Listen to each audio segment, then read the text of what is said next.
Phoenix Rises on PlayStation 5.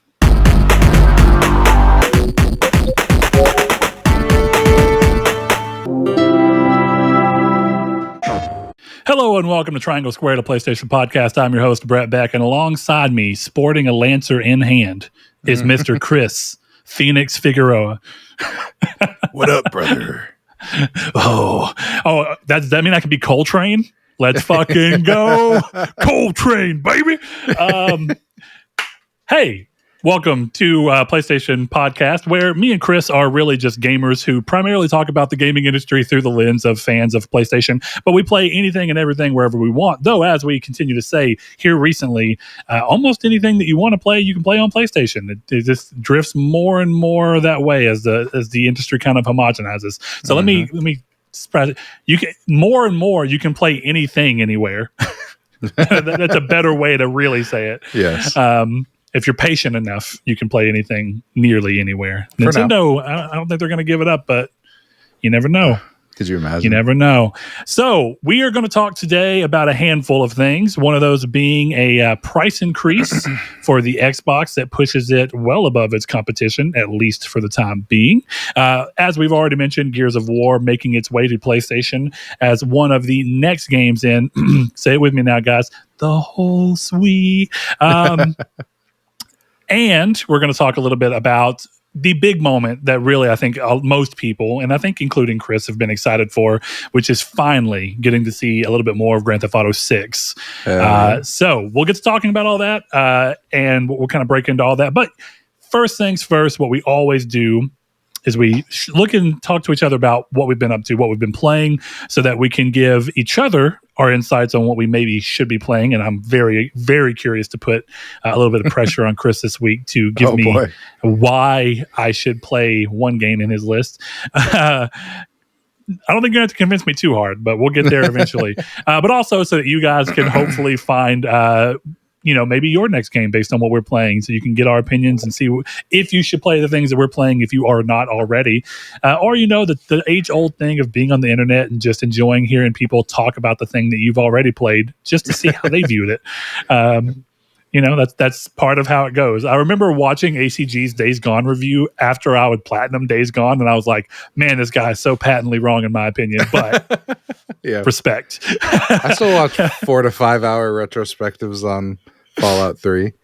Yeah, it's like, I know what the fuck happened in the game. What about retrospecting? But, there's just something about being lost in a game. And you know what? I guess that's actually a good way for us to kind of segue into the first game of this week that's a shared title for us. And that is Oblivion. I mean, the Oblivion Remastered hit. We spent a lot of last week kind of talking about the little bit that we had each played. But, of course, we have since played so much of it. And Chris actually... I don't know what the hell Chris did. He must have fused with his couch or something, because this man platinumed the game in like a week. Yeah, buddy. And I have been playing kind of exactly what happened. Yeah, pretty good hours, almost like as often as I can. And I'm still not even done with the main story, the Dark Brotherhood, the Thieves Guild. There's so much I've not done. So, Chris, I'm very curious to hear your thoughts on this game, because this is a dated game. This is an old game from 19 years ago. And it's a game that you have memories with, but a game that I think we've talked last time, you never really completely sunk into, right? Fallout 3 was like your first Bethesda game to really get you there, from what I understand. Is that correct? Well, it's interesting because as I played Remaster, I remembered more of it than I remembered remembering. Yeah. So that I found interesting, but it mostly went away after like the Arena and the Dark Brotherhood. I think those are ones I had done. Because I do remember like two of my favorite parts of that game, to throw that out there. I mean, yeah, of course. I remembered stuff like, dropping the chandelier and like shit like that. So I was like, okay, I've done this. But yeah, I mean, Fallout 3 is my favorite game. Well, not anymore, but it's one of my favorite games of all time. Hey, look, I'm going to throw it out there, though. Having a game be your favorite game for like more than a decade is pretty impressive. Oh, hell yeah. Shout out to Fallout 3. I mean, And I would be shocked if the Virtuos Fallout remake in 2027 doesn't put it back at the top of my list. I would be pretty surprised. If we got like this treatment for Fallout 3, You'll see me cry, like for sure cry. 100% cry. Yeah, I mentioned to a friend that if we get this kind of treatment for Fallout 3, one thing I do hope happens, because I think that Bethesda had a better grasp on sword and shield and magic combat while making Oblivion, and I think them stumbling their way into Fallout 3 from a game that does not feature guns at all. Fallout 3 is a great game. I'm not trying to take that away from it. But I think if I want to play that with a semi-modern feel, I want them to go in and tweak the combat like they did some with Oblivion, but to an even stronger degree, because both it and New Vegas, just to put it, lay it bare, both of those games kind of control like dog shit when it comes to actual gameplay, shooting and stuff like that. That's what VATS is for. That is what VATS is for. That's the point. You can do more than that. And I say that because I think Fallout 4 showed. I haven't played Starfield, so I don't want to bring that into the loop, even though I don't know what Starfield's gunplay felt like. But I thought Fallout 4 had good gunplay, good enough to carry the rest of what it was doing. So with all that in mind, though, let's squeeze this conversation back down to Oblivion. And I have plenty about playing this game that has made me kind of reevaluate both Oblivion as a game, but more so evaluate the ways that I feel like games felt that they had to learn lessons from games like Oblivion, but I think kind of have failed to miss the mark. And you and I talked a lot behind the scenes about things like this as we were playing through this. And so I'm kind of curious to start with, like, what are you taking away from Oblivion, kind of coming back to it, platinuming it, so taking in pretty much most of what it has to offer, though I will stress one more time, you need to play Shivering Isles. The guy who doesn't play DLC is telling you to play DLC. Do with that what you will. But let's start with, what did baseline Oblivion really do for you, and how do you kind of view your time with it versus what you're seeing other games do?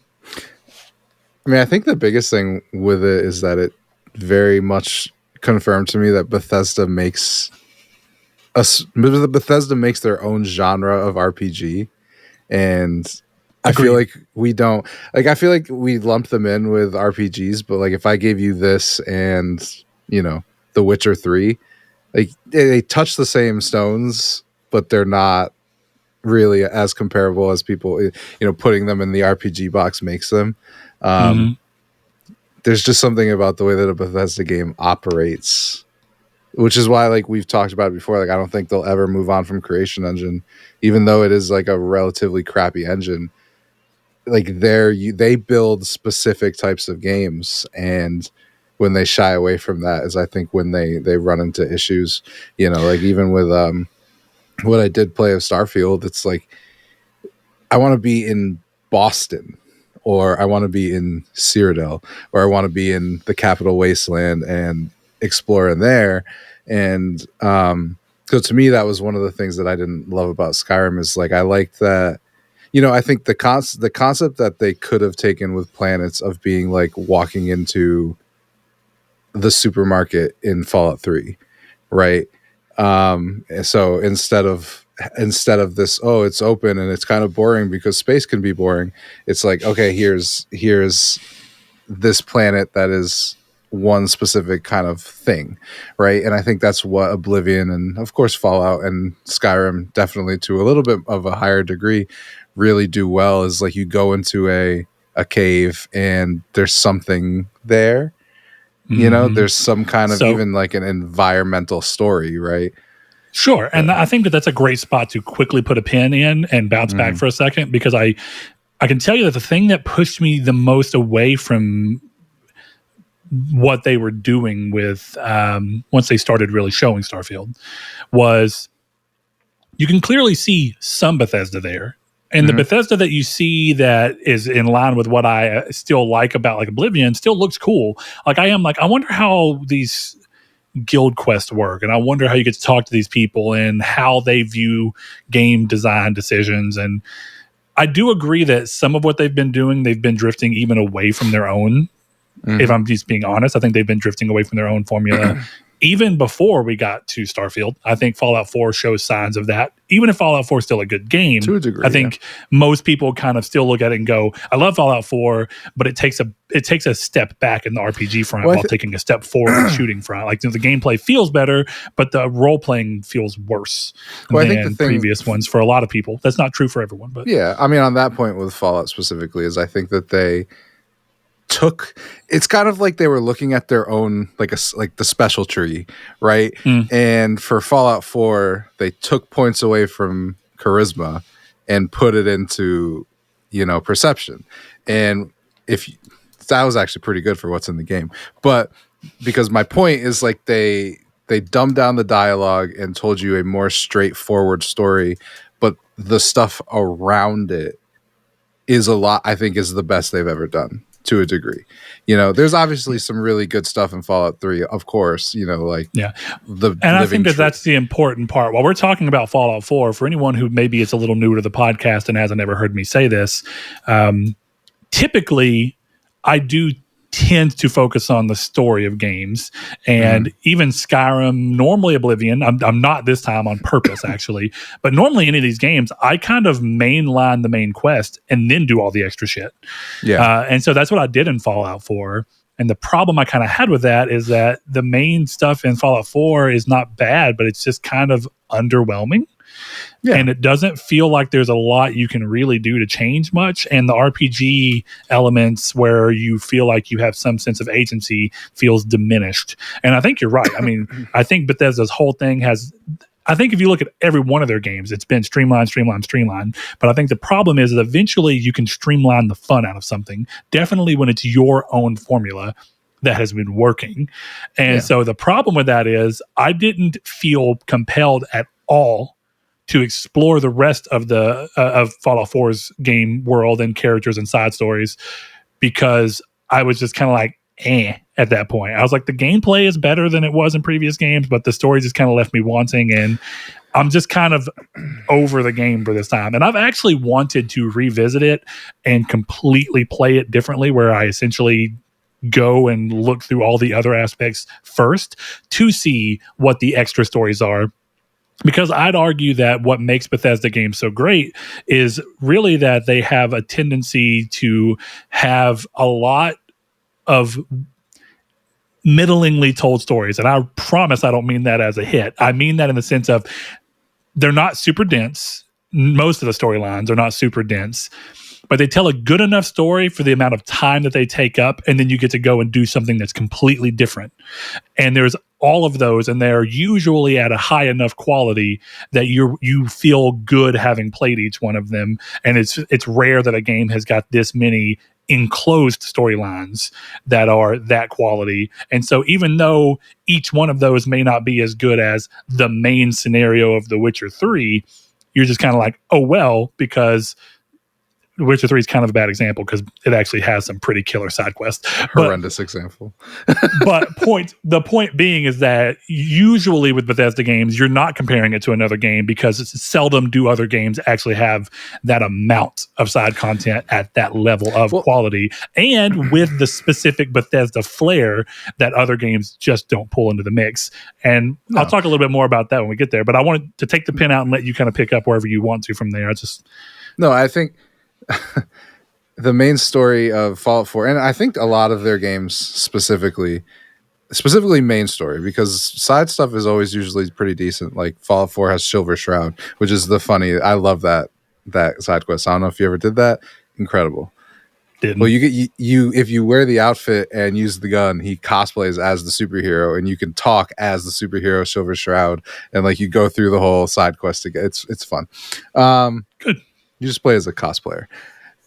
But I think the problem with their stories is that Bethesda games are what people think Mass Effect 3 is, where people are really pissed about Mass Effect 3 because of the last 5 minutes.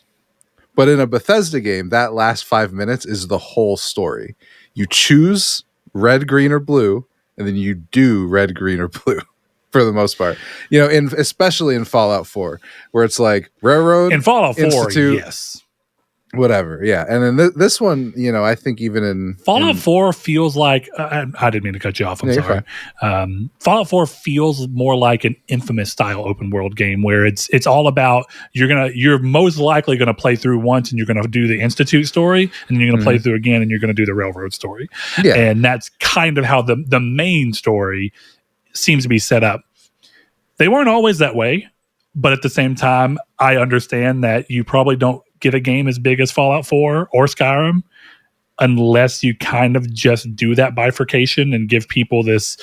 It's not an illusion of choice. You are choosing. It's just you're making it seem like you have more choice than you really do. But if you spend like a few minutes looking at it, you are kind of like, you have two choices. Well, yeah, but even Skyrim has that where it's like Imperial Legion, they definitely do, or Stormcloak, or I can't remember, Greybeards or cool thing that happens. I won't spoil it. Well, yeah, it's like but to Parthenox or not to Parthenox. Like that's a good right. And I actually think that that's a better example because that almost feels a bit more like a emergent gameplay situation where if you just decide to do that, you can. And it has huge implications. And it feels a bit more like shades of what you see in Oblivion and to a much stronger degree what you see in Morrowind. And one of the reasons I would love for Morrowind to get a similar treatment is because the opening hours of Morrowind are really rough because of that dice roll behind the scenes mechanic. Once you start leveling up and you essentially level your ability to roll higher more consistently, therefore your hits land more consistently, it doesn't feel so bad. It's really rough in the beginning when you just feel like you're fucking swinging. You're like, why is nothing landing? But once you get past that, let's say like you're 5 hours in, and that's maybe even 10 hours, that's still pretty low hours into a Bethesda game, in my opinion. No, it's not wrong for you to think a game should be really fun before that hour mark. Also fair. Morrowind does this thing where it makes you commit a lot more. And I love that. But I also see where it can create problems for people who don't want to feel like they're being locked out of things. So in Morrowind, if you choose to be part of one guild, you will completely forsake your ability to interact with another guild for story implication reasons. It's like they don't vibe with each other. And they kind of did away with that in Oblivion starting to where you can both there's a thing where you can, in the Dark Brotherhood, you can hear a character talk about fighting someone from the Fighters Guild, but you can be in the Fighters Guild too. And it's kind of like they feel a little bit oppositional. That's not the strongest example, but it's just a good example of sometimes there seems to be competing interest. Yeah, in allowing you to do everything. And Todd Howard had this thing where it was like we like to think that we should tell the player yes as often as possible, and that in one hand is great because there is something magical, I'll admit it, about being able to play that game, a game like Oblivion or Skyrim, and just go to every single one of these missions and see them all the way through the end. But I think it only magnifies one of the things we talked about where sometimes you feel like the game is bending over fucking backwards to make sure that you feel special. And the problem is that when you're bending over backwards to make me feel special 10 times in a game, it starts to feel like none of them are as special because you show me that that's just the trick, is to try and make me feel special. And I think Oblivion rides the line a little bit better in that regard because some of them feel earned and real. And then some of them just feel like, oh God, glad you're here. You're the only person who could possibly ever even imaginably handle this. Yeah. There was one, it was like the mission ends and they were like, well, you started this, so you're the fucking guild leader now. Yeah. I can't remember which one that is, but it does happen. That actually might be Skyrim. That might be the Mages Guild in Skyrim. But well, actually, yeah, that happens in there too. But at least the mage, something happens to him. I don't think that happens in Oblivion. So it's like, what the fuck is going on here? But yeah, all that to say, that's kind of, it's a weird thing because I do think in many ways Oblivion is dated. Like you're playing it and you're like, these voice line reads would not really sound this way now. People would, I guess, essentially quality control would be like, that's not up to snuff.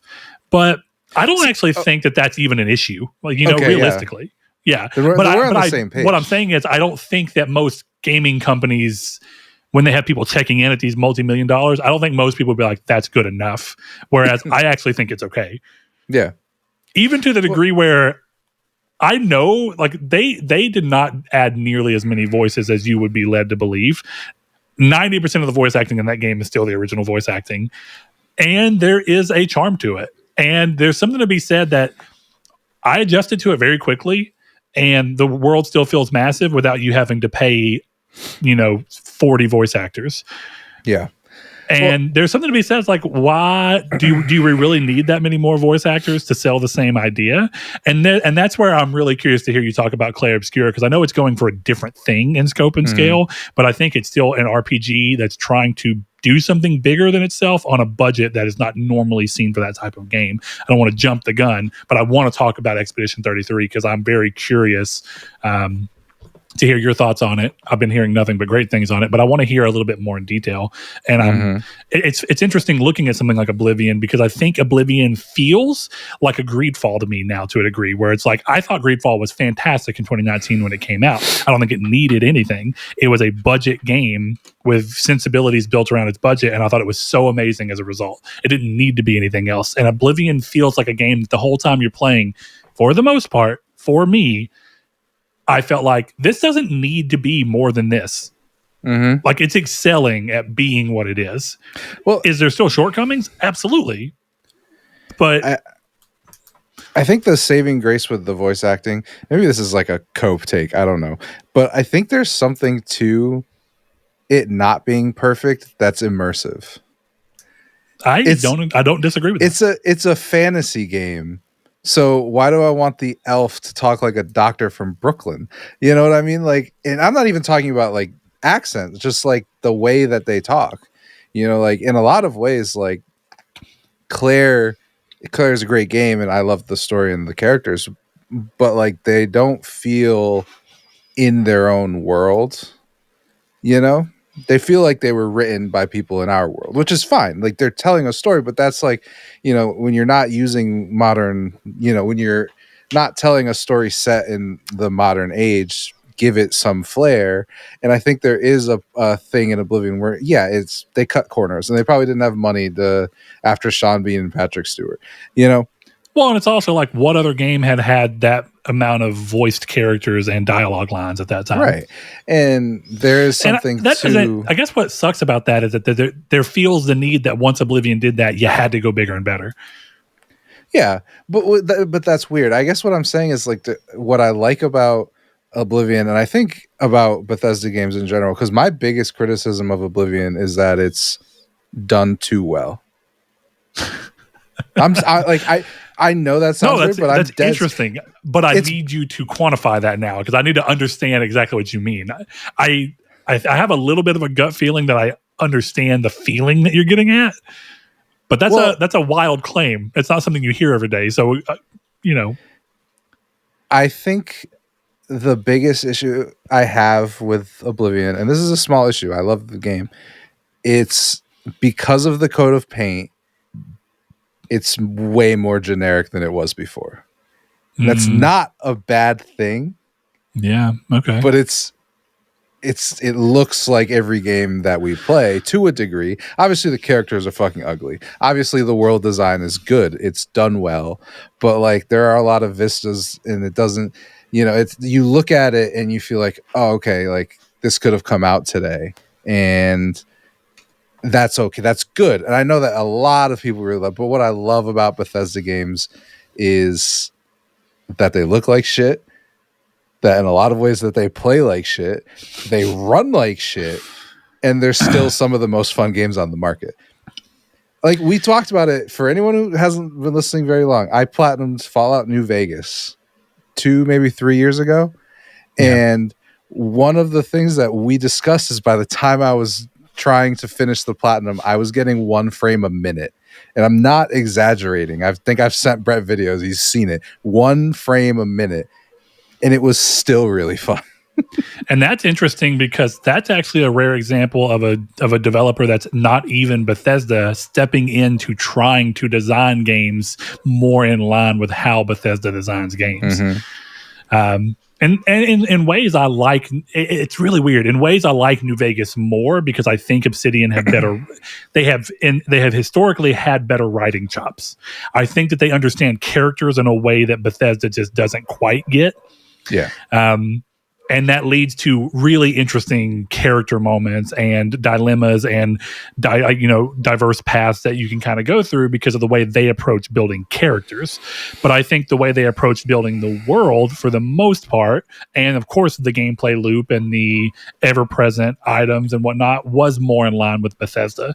And I guess it's interesting because I think what kind of became way more obvious to me as you play through Oblivion, and I played through it not even long ago, but I'm focusing in on the fact that it does look new in many ways, but it doesn't necessarily feel brand new necessarily, is I started realizing that no one has really tried to even attempt to beat Bethesda at their own game.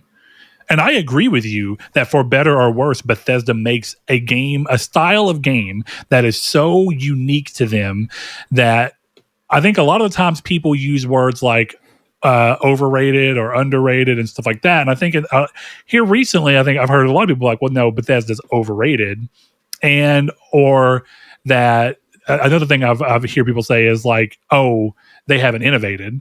But that's so weird because if you take a couple seconds to actually think, what are they innovating against? And I know I've said it too. I think it's easy to hear me or anybody say something along the lines of like The Witcher 3 came out and kind of reestablished what people expected from an open world game.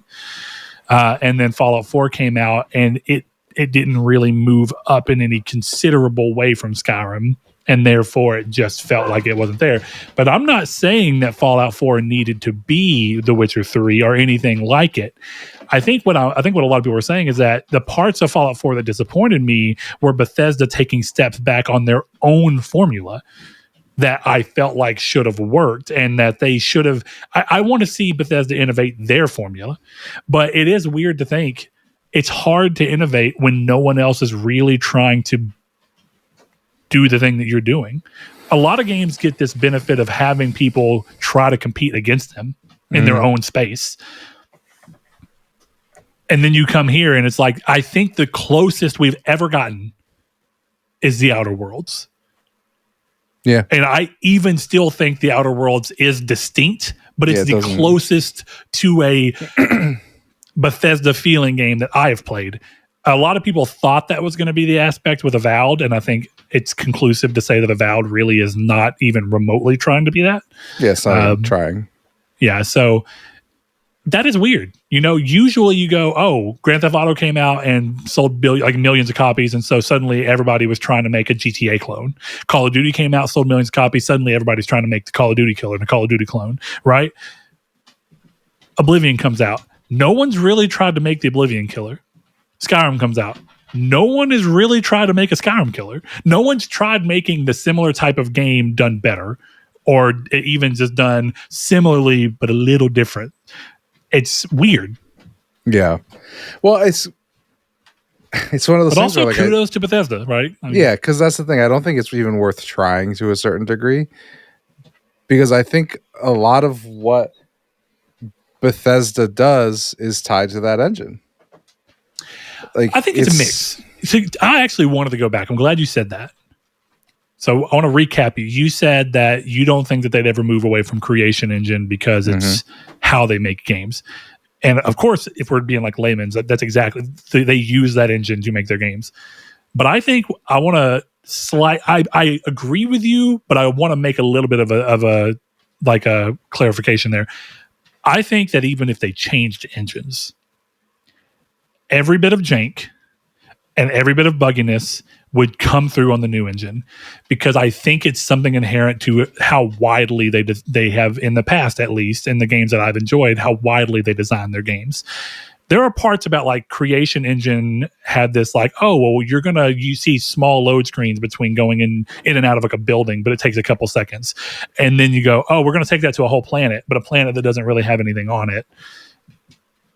So you're going to load often and for really long periods of times. And I think what happened is Starfield just butted up against the edge of how they'd been designing their engine, but I don't think it matters. I think even if you change the engine for them, the way they go towards building games, it's just, I don't think Starfield was quite in line with that. And in a way, I respect that because I think it shows that they were willing to try and push with an IP that didn't have the same expectation outside of being a Bethesda game. But I think that people are going to have a lot more expectations that Elder Scrolls 6 is coming back to what they are known for doing well, and what the Elder Scrolls series in particular is known for doing well, and innovating on what we saw in Skyrim. So,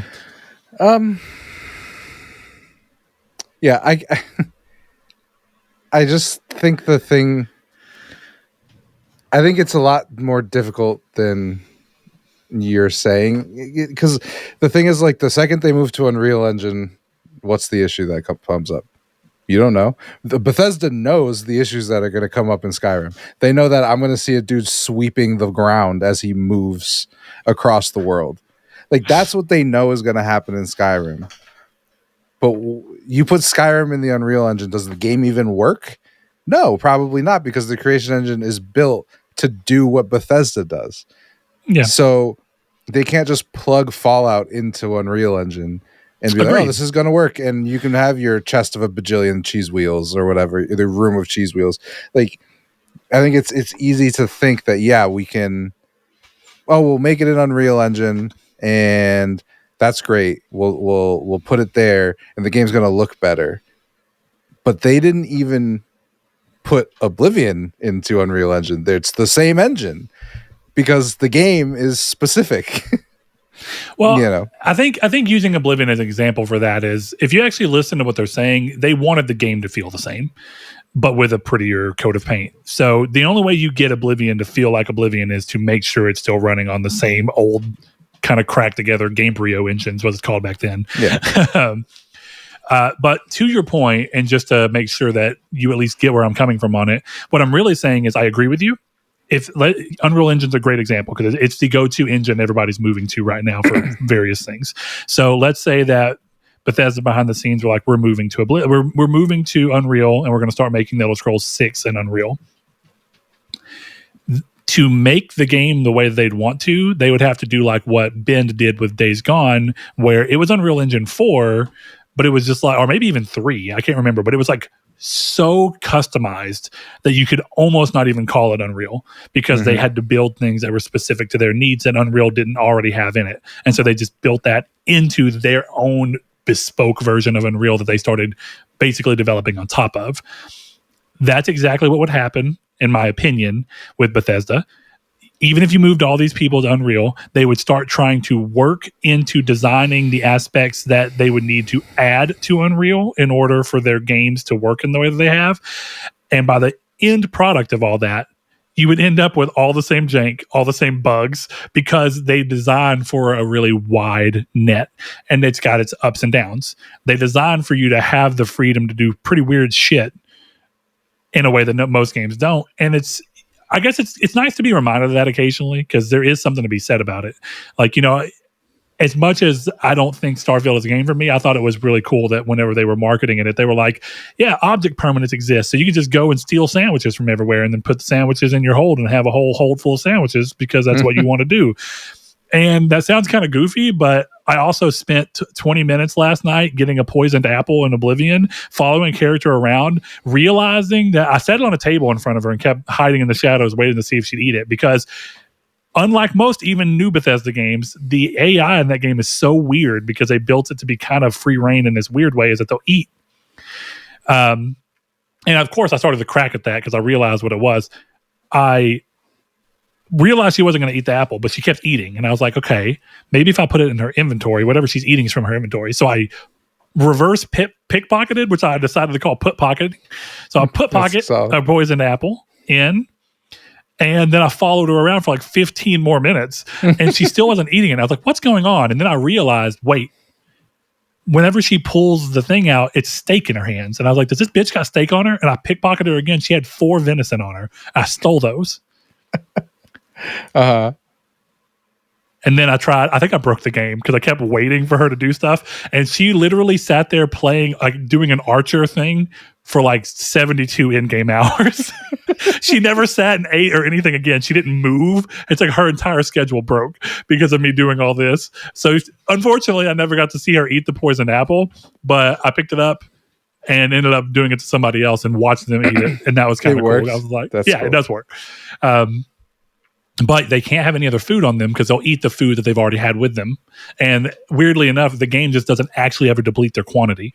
So they'll just keep eating as long as they have it. So as soon as I stole the food from the other person and gave them an apple, we were on.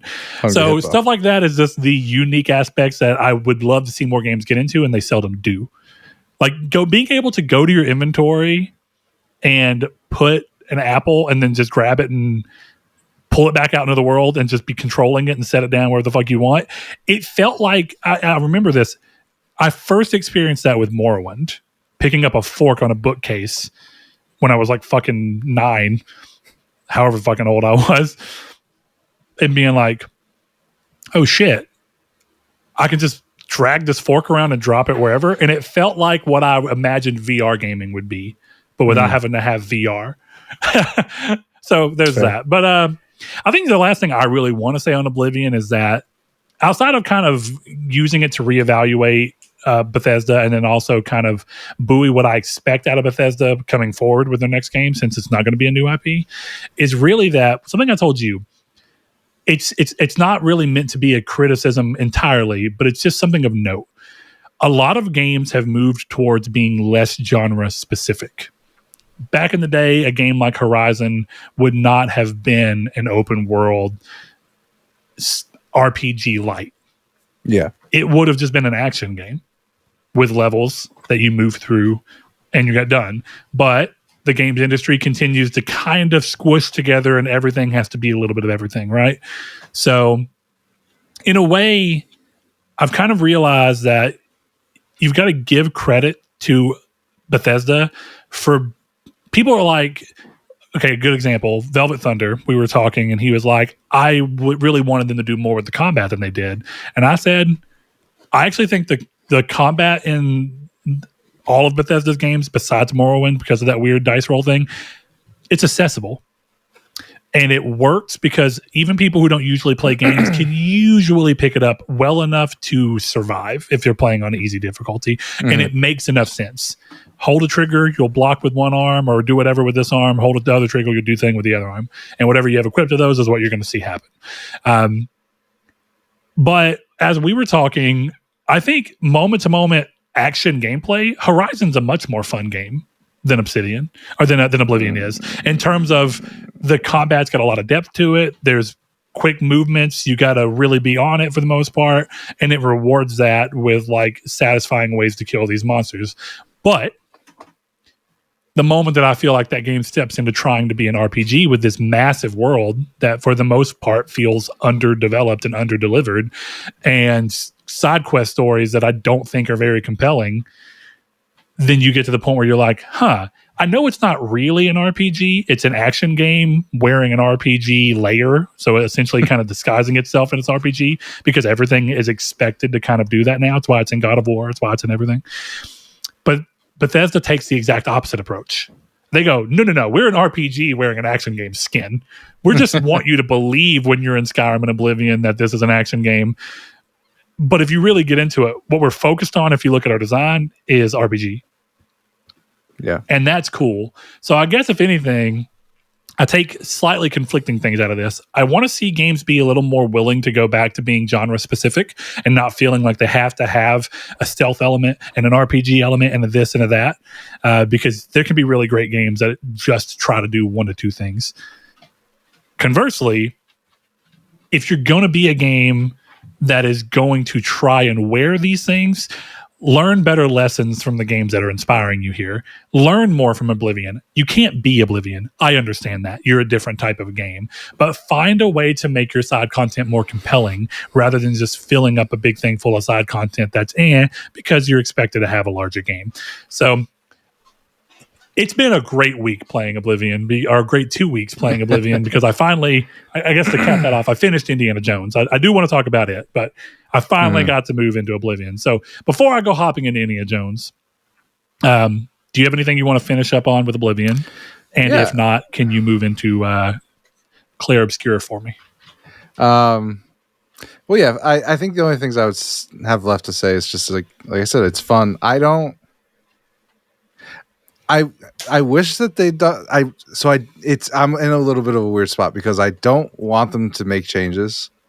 Like in a lot of weird ways, this is the closest to a remake that I've ever seen, or a remaster. I'm sorry, or what do we usually quibble over? Remaster, remake, all this kind of stuff. This is the closest to any of those that I've seen. Yeah, there's like no element of reimagining really here. Yeah. And technically, if you want to get super in the sticks, you can say that the slight change to leveling and combat is a little reimagined. But I think at the core, this game is still clearly Oblivion, and it aims for it. So yeah, and that's why I think I maintain that I wish that they'd kept it. I almost wish they kept it even closer. You think you played Oblivion, kind of thing. But I'm also at a weird point because I played an Archer, and I said it to you multiple times. Like the archery is so much more fun in this game. It's like a first person shooter. Like I sent you a couple of videos of me doing it, and it's literally just a Doom game. Like the Battle of Kvatch is a Doom level. It's crazy. Yeah, that's actually a good platform for that because you have people approaching from kind of all sides. You get a little bit of that chokehold point when you're inside Kvatch going into the courtyard, and there's just shit coming in, funneling through that gate that you open. If you start to run back with a bow, I get it. And you can jump and you can do all this kind of stuff. It was awesome. Which is a criticism too, because that's the only time that you really have that. Even the end of the game, it's like you fight two people at a time and then it's over, Yeah, I think maybe the closest you get to it, depending on how you approach them, is the Great Oblivion Gate. Yeah. Well, I mean, I played Stealth Archer, so.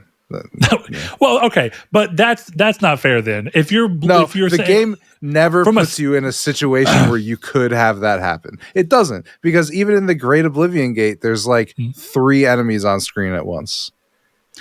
I think it depends on how you play it, but maybe. But even as an archer, I'm not aggroing everybody. I guess you're right in the fact that the game doesn't force it, but that's also because the game is not trying to force towards making sure you have the best experience as an archer, because it's also wanted to make sure that you have a decent enough experience as a heavy weaponer, an illusionist, a spell slinger.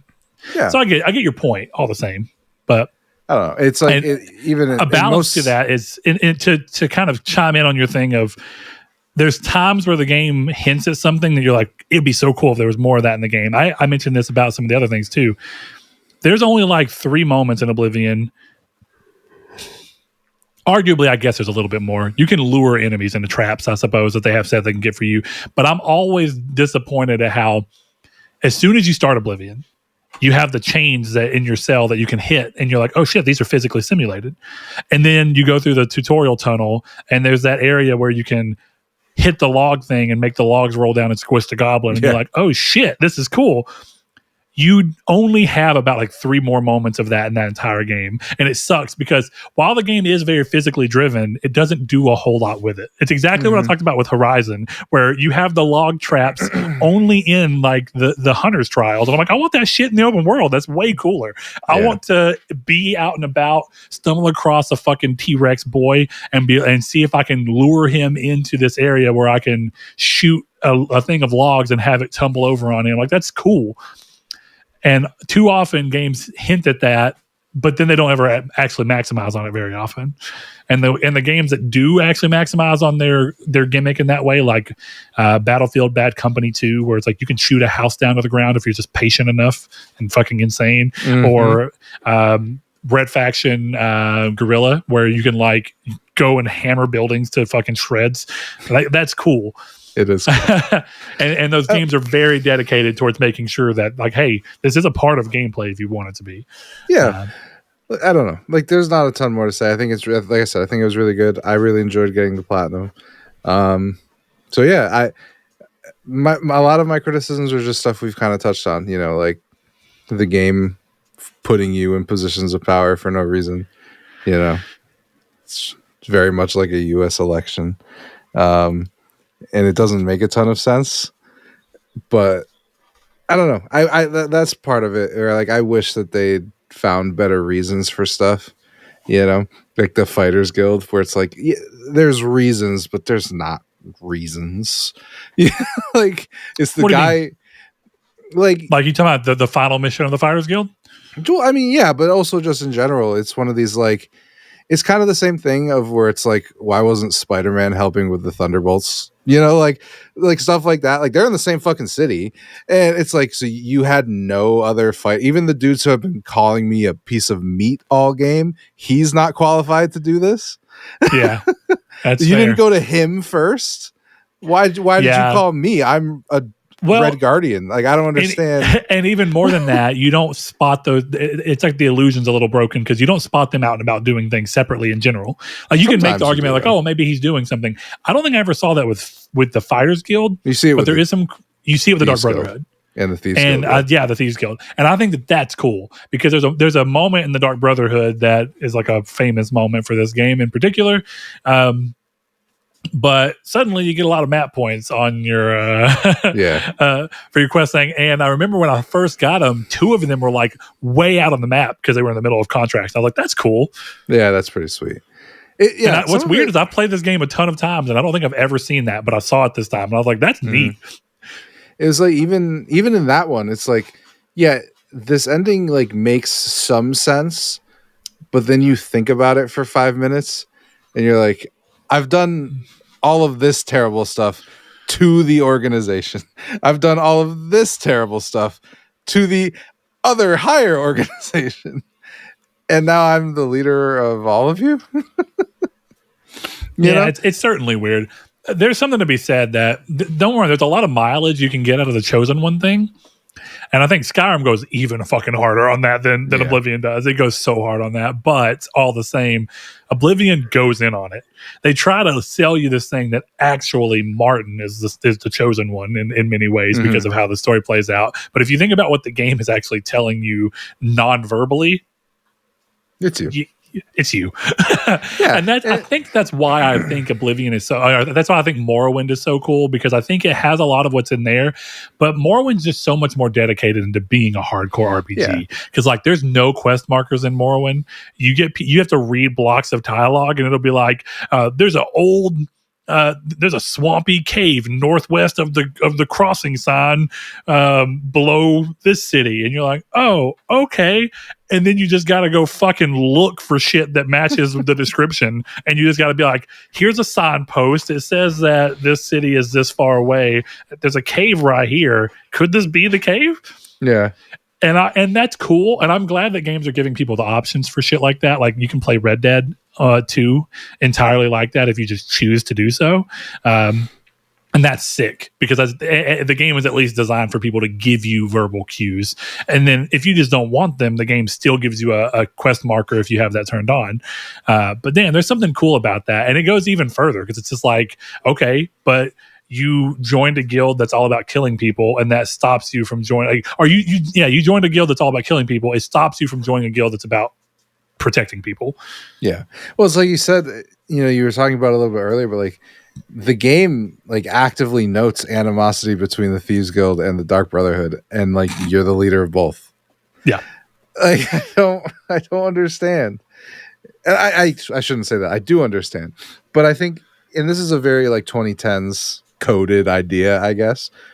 But like in a lot of ways, I feel like in Elder Scrolls 6, you won't be the leader of any of these factions because someone's got to give you missions, and that's the thing, right? Is like if they had made Oblivion in the place of Fallout 4, Preston Garvey is the leader of the Fighters Guild even when the quest is over, because Preston Garvey can come get you and be like, hey, there's a mission over there. And I think that's like, it's something they weren't doing at the time, and they probably wouldn't even have thought about, because it's like, oh, Skyrim kind of does that in a weird way with the Thieves Guild. If you Oblivion remember, does too. It's like you can come back here and fight 2 bears and a centaur or whatever. You can do that, but like It's don't weird have to be the head of the procedural- Fighters Guild. Actually, I think that the way they handle Fighters Guild in Oblivion is really cool because you're not going back to do contracts. Now it just becomes a simulation thing. It's like now it's management.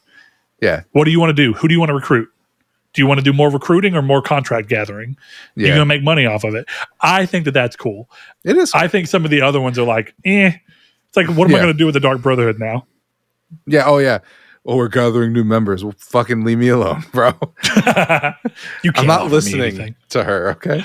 Yeah. But I mean, that's all I have for Oblivion.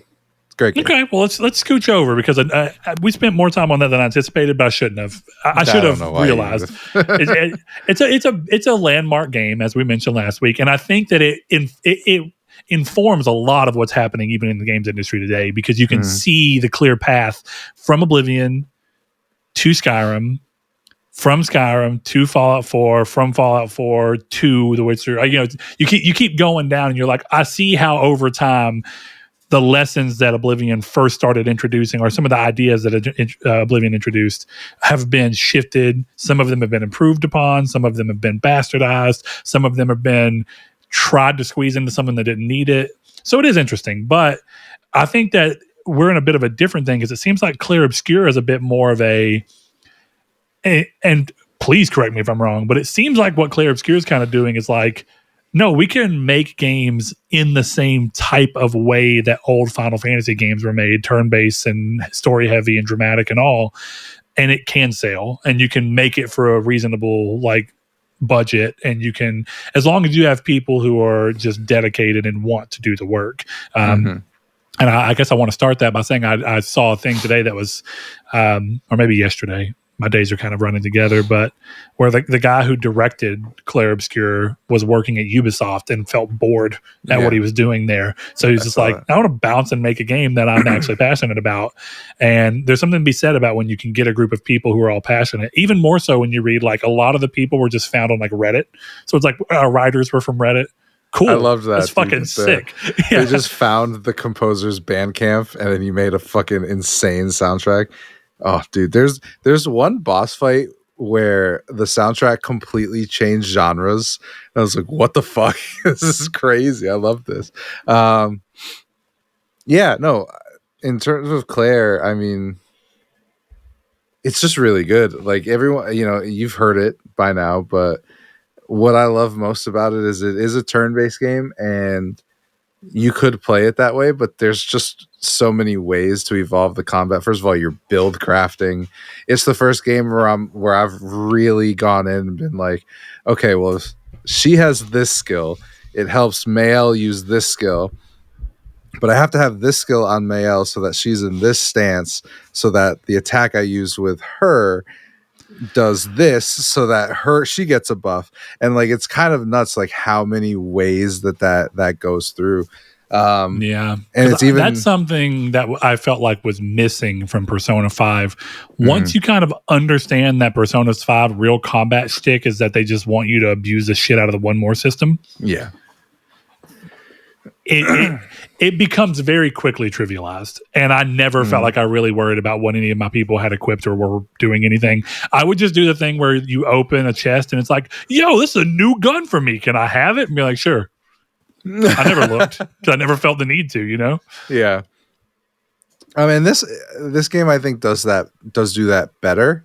But it's also, again, a first for me where it's like, I'm not going to take the big damage number because, you have your skills that you level up, and it does a Dark Souls thing where it's like, this one levels up better with agility and luck, or this one levels up with defense and vitality. So this is the first time where I'm like, yeah, this gives me 521 base damage, but I'm already spec'd into luck.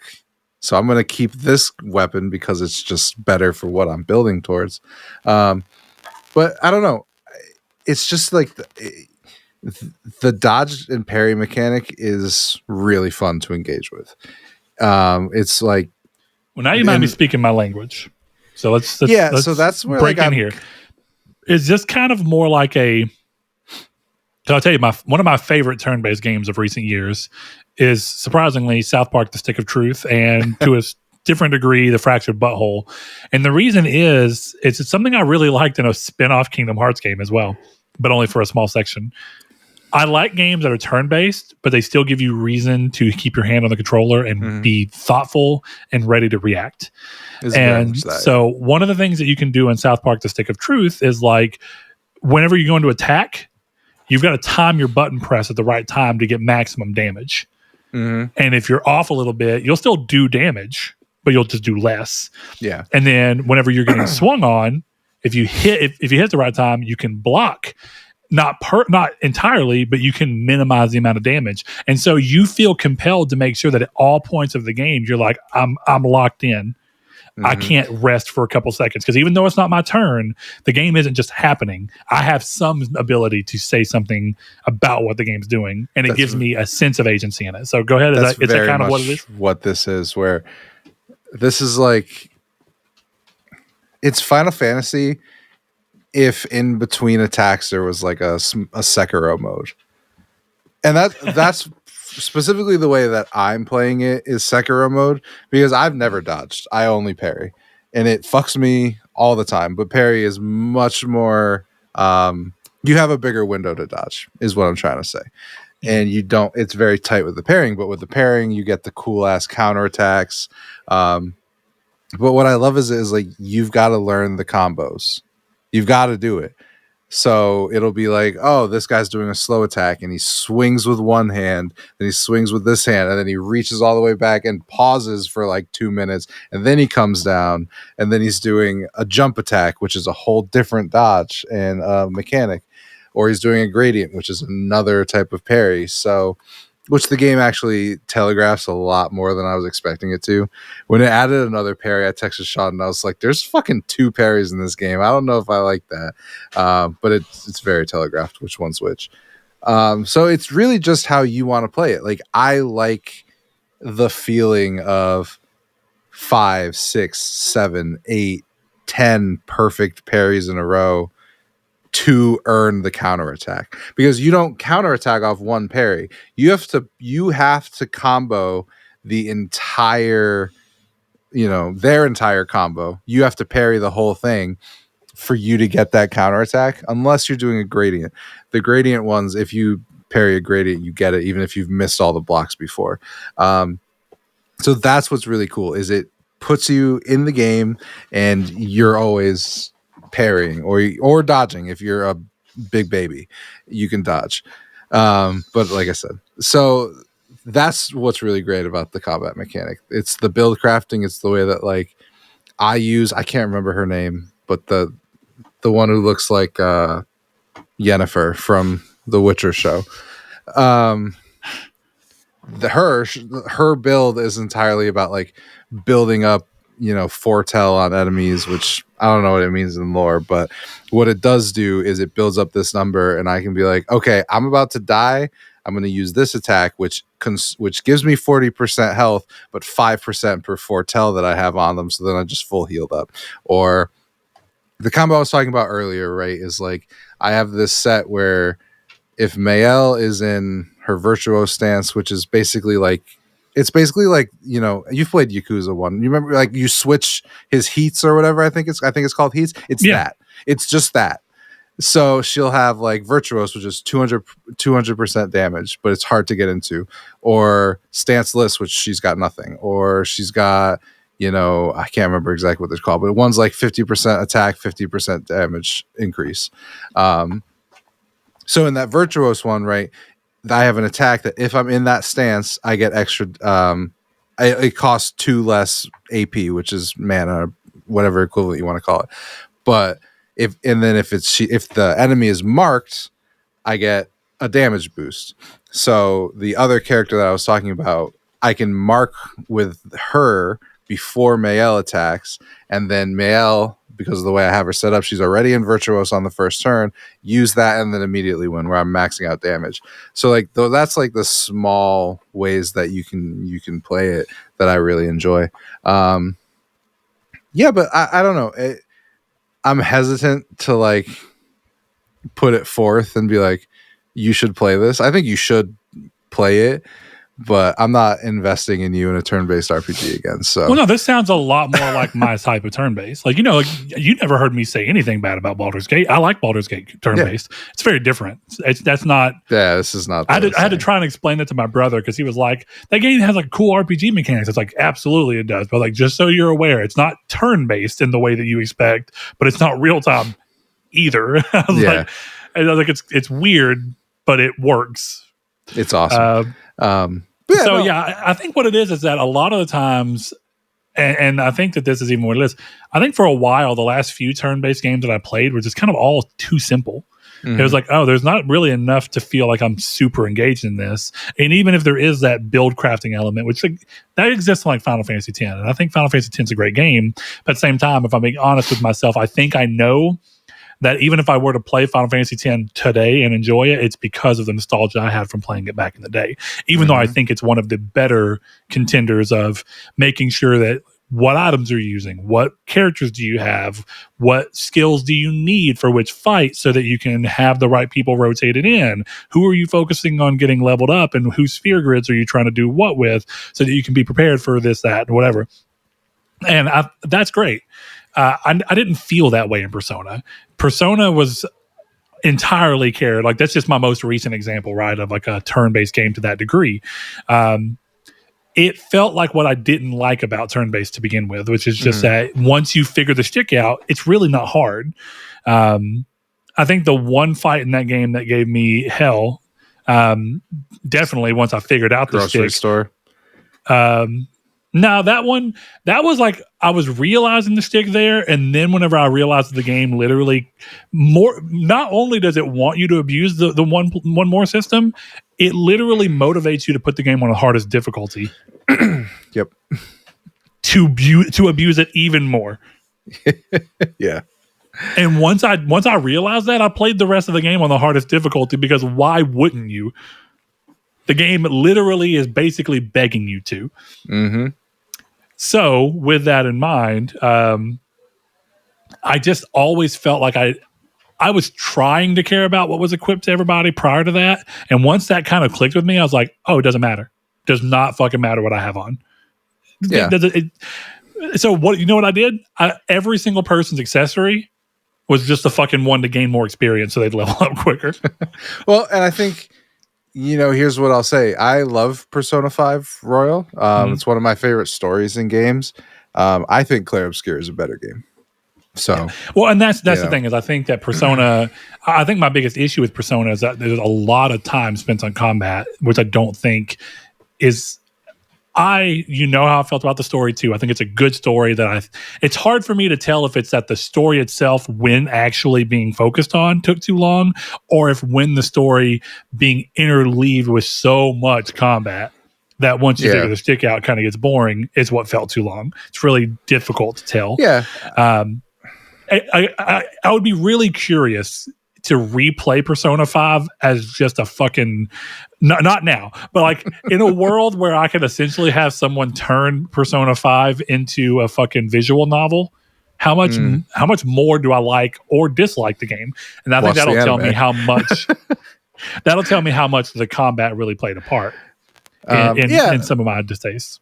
I think that's one of those things I look back on while playing Clair Obscur.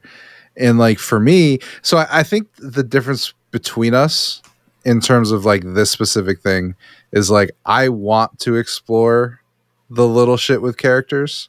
Mm-hmm. Like I want to see Joker and Ryu eating lunch and having a conversation about the track team. But I don't mind that. I'm not saying that you mind it. I'm okay with them doing it 40 times. And that's where I think I would be too if I felt like almost every character had one meeting where I was like, I don't feel like this is actually going anywhere. Like there's no real character moment here, but and that to me is like going to end up there. You don't, but like you say, in a way that's almost more realistic to a degree. That's like kind of my sometimes point you're just going to hang out with people with no change. Yeah, you can't have two characters fall in love because without showing the rest of it, just because the rest of it isn't necessarily as important, And I think that is where I think that's true, but yeah, I think I don't know. I mean, in Characters writing, are such a weird thing, right? Like when you're writing, you are trying to do a tightrope between feeling like everything feels natural but feels purposeful at the same time. yeah, I think, kind of the example of what I'm saying is like something I'm working on. I sent to a friend, and my intention was to make one of the characters just like really flirty, and instead he was like, "There, I can tell that you're gonna have them get together, and it's too fast already." And like it wasn't even my intention, but it was just like the way that these characters were operating. There was no space of not nothing, but not something. There's no space of I don't trust you, because in what the first draft that I sent to him, it was literally like she saves him and then they ride off, but she's flirty, so it was like a flirty thing. So, but It's too 80s action movie like well, the thing is, like, he had said to me, he's like, this guy just woke up after 350 years and he has no trust issues. I was like, okay, fair enough.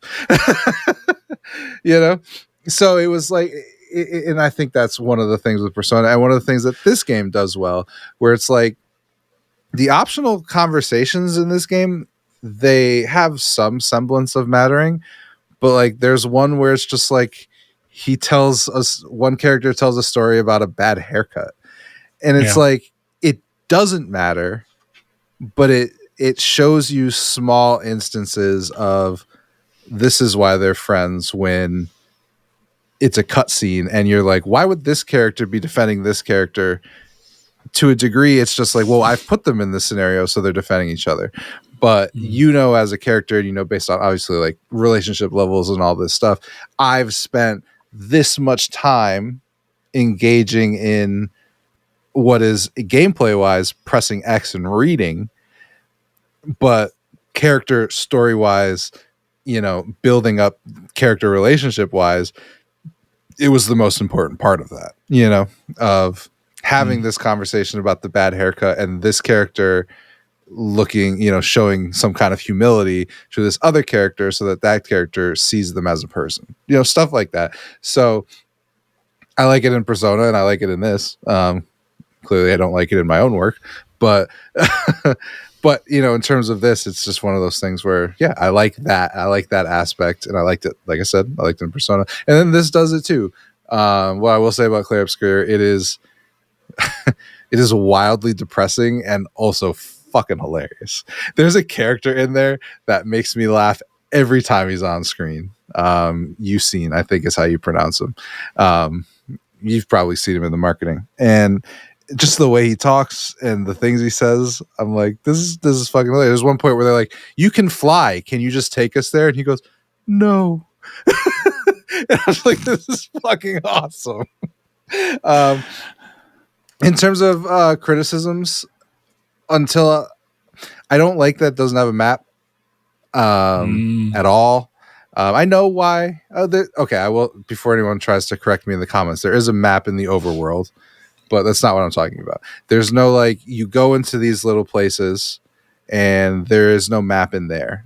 You'll figure out how the game guides you. It guides you very well, actually, but I found myself back at the beginning of the area multiple times, and I didn't really enjoy that. It's one of these games where I am like really trying to engage with what's happening story wise. So like even those times I was like, okay, I know why I'm here. I know what's going on, but it's not really telling me where to go. And then obviously I figured it out, and I'm not gonna. There's stuff in the sky that points you there. Like you can kind of figure it out. It's not always 100%, but it'll get you in that kind of area. So once I figured that out, it was less difficult. But I'm a little wary of, very trophy brained. But I'm a little wary of the second playthrough I'm planning on doing, because I'm not playing with a guide. I'm just playing blind. I'm going to go back and do collectibles and stuff in New Game Plus. And what I'm worried about there is I feel like it's a game where it will be very frustrating to try and do without a video guide, because it's one of those things where it's like, I don't know where I went and where I was. I don't need stuff marked off or like little, oh, you've discovered this area, which means you've been there. But there is no like even any direction, which is as we talked about with, Red Dead, and I think it was Morrowind, like that can be okay, but it is a little bit frustrating, and that's one of the reasons I've put it down for a couple days. Um, it's a little bit frustrating to kind of walk aimlessly through these areas after a certain point. And it's not a huge gripe. It's really not that big of a deal, but it was one of those things where I'm like, I just kind of don't feel like trying to figure this out, Yeah, I get that. I'm curious. I think most of what you're telling me is I'm going back. It feels like it's probably a solve to much of what Persona's problems were for me, which is that first and foremost, it's just a shorter experience. It's not trying to do the same thing, and it's probably doing something like you remember that whenever Final Fantasy 16 came out, one of my big things that I think that game did really well is I felt like they did a great job at kind of will they, won't they, Clive and Jill. Mm-hmm. And I feel like the way that they paced that felt so natural. And it felt right to me within what's even happening in the world. And it would have felt weird if you were trying to shoehorn all these things in when there's all this other things going on, right? And so in a way, I do like that, but I think it's like games like Persona, and there are many of them that do this thing where it's like it's about creating moments to spend time with a specific character. I think that is where it can get a little weird. I think games like Tales of Xillia, which is one of my favorite games, that's an RPG, it does all that kind of in like moments where it's like a group thing and it just kind of happens and there's more than one and you're not having to seek it out, and the game's not trying to solo that so much because it's not trying to funnel you towards who you can or can't date.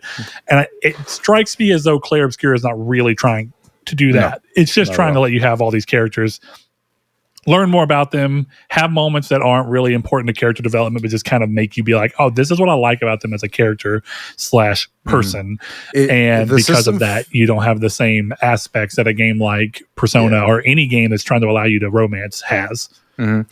I haven't finished it, obviously, but the system so far makes me feel like it's closer to second time on the show for some reason. It's closer to Mass Effect 2, where, and again, I don't know, but the thing with Mass Effect 2 is like you can finish the game without your teammates' loyalty.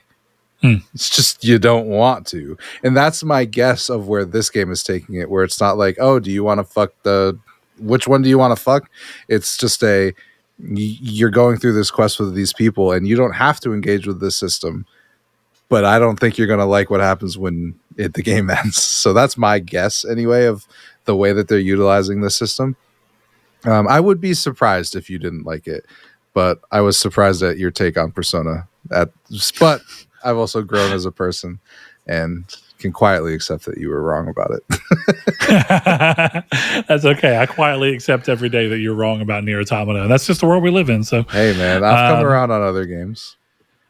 Well, quickly, I'm going to go ahead and say Indiana Jones was really good, and I think it runs into the same problems that any of these games have, and where it's just really hard to perfectly cap off a story like this because combat encounters in a game that's trying to be mostly grounded is really difficult to suddenly have one that's bigger than life. There's something cool about the game having a much more like, seldom are you killing people. Often in the game, you're really motivated to just knock people out and keep going. Mm-hmm. And so you end up with a lot less of the what's the classic thing that they call narrative dissonance. Narrative dissonance, yeah. You end up with a lot less in this game because there are ways for you to just still be like, Indy's a good guy. He wouldn't kill. He just knocks out so he can get to what he needs to. He only kills if it's going to be his life on the line.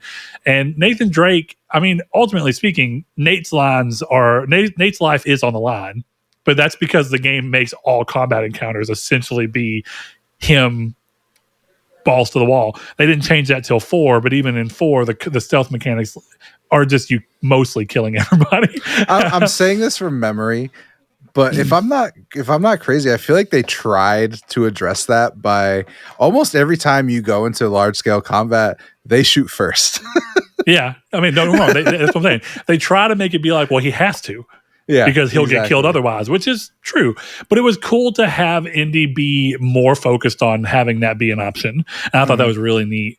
And I think it does help when you get to the end and you're like, oh, you don't want to have to kill this person, but it's also the classic, you didn't kill him. Some crazy thing happened. It's really because of their own greed, so it's good, but it's one of those things where at the end, it probably works better as a movie ending than it does necessarily a game ending, because it's kind of just another same game moment in most ways. So I thought it was really good, and I enjoyed a lot of how it approaches its take on things. So I recommend it. But at the end of the day, I also think it's notable to say, like, there are inherent problems that trying to make a game of this type of thing has, because in a movie, you're not actually playing it. So you can make it feel larger than life because you can change other things around it. But when you're controlling this character, it's kind of like, I've swung at a dude in this game a lot of times. This is just swinging at a different dude. Yeah. And like in a slightly more interesting scenario. But I still thought it was really good. So you got some Forza 5 and Marathon. So yeah, I forgot that I played those games. There's not a ton to be said about Forza 5. It's just really fun. I'm a little bit surprised that I'm having as much fun with it as I am, because I'm not a racing guy, really. It was just one of those things where I knew that I was the one of us who was going to buy it. And I was kind of like, I feel like playing Forza. So I just picked it up and I'm like, oh, I'm having a lot of fun, actually. So I recommend Forza. You're going to like it probably more than I do. So. Well, here's the thing. I've played Forza Horizon 5, but on computer, and you and Blake keep beating my ass, bro. Like, you're fucking ghosts. There was one race I was doing where Blake's ghost was just in front of me, not letting me pass the entire race. I could not get by. I even tried rewinding, and he was in front of me for too long. So I'm like, all right, fuck you, man. I got to restart. I've beaten you a couple times and stuff, and I've seen you do the same thing to me. So yeah, I did know that, but See, and that's the thing, is like I played probably about the same. I want to say somewhere between 5 to 8 hours of Forza Horizon 4 and 5, and I always fall out, and I don't know why. There's aspects I do know that, like, I don't love the rewind mechanic, because as with anything, I don't hate that it's there, and I understand that it's useful for some people, but I think the problem with it being there and so easy is that it's a super easy temptation. So it feels like it motivates me to be a sloppy driver, because I can just rewind and fix my mistake. Well, yeah, and you also can rewind no other game has really done that. So, yeah, that's what I'm saying. You can kind of almost endlessly rewind. I know that you really can't, but you can rewind a fucking lot. Yeah. And I don't know. Something about that irks me.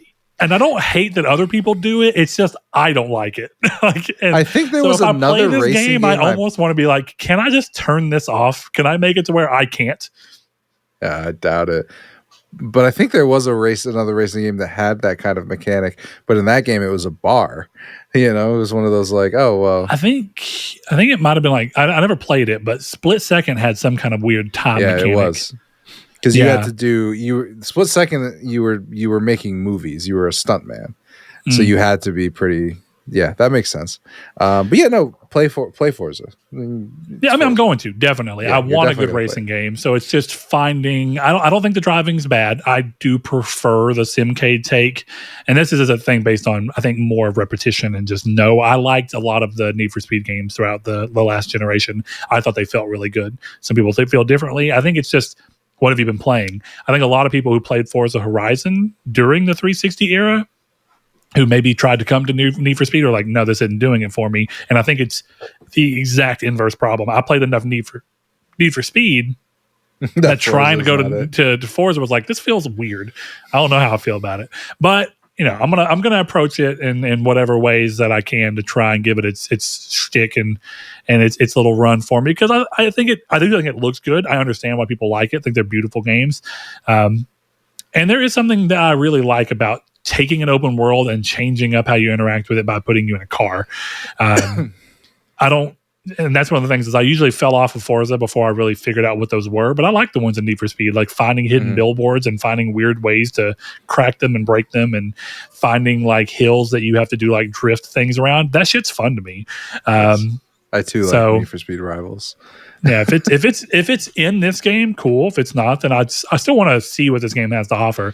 I think part of it too is, for all that people say about like there's a layer of like cheesiness to the Need for Speed stories, but they're kind of earnest. They try to be so serious, and I kind of like how melodramatic they end up being as a result. It's actually something I like about Oblivion. Oblivion's storytelling is very melodrama, whereas Skyrim's a lot more grounded. And I kind of like the weird, over the top melodrama of them. And so I usually kind of get over how kind of cheesy the Need for Speed games are.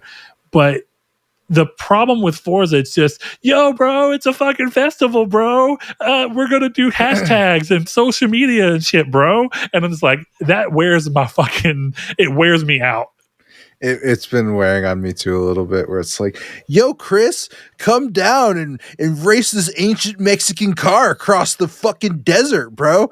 I'm like, dude, I'm just trying to do races right now. And that's the thing, is like, if you're going to give me people talking to me, I'd rather it at least be story driven. Like, listen, the guy who we said we were going to steal the car with, he split on us. We got to go trace him down. Cool. I can get into that shit because I don't know. It's easier to buy into. I guess there's something. Forza's always struck me as a game. Once I played 4 at least, and 5 has it too. 4 and 5 seem like games that are trying to appeal to 19 and 20-year-olds who are in the different lingo and like more. Actually, probably even people my age. I'm just not as online as most people, and so I guess that's what it is. Forza seems like it's for people who are much more online than I am, and therefore care about that lingo more than I do. And I'm just like, this is grating. Forza is a game about TikTok racers. Ugh, it's like my fucking nightmare. It's true. That's what it is. I mean, I believe you. That's what's worse. Is I'm just like, that sounds awful to me. So that's okay. That's I like it for what it is for me, which is like a throw on Supernatural, listen to that, do this, pause, write a paragraph, play more. Like, that's how I'm playing it. It's kind of perfect for that. But I have nothing else.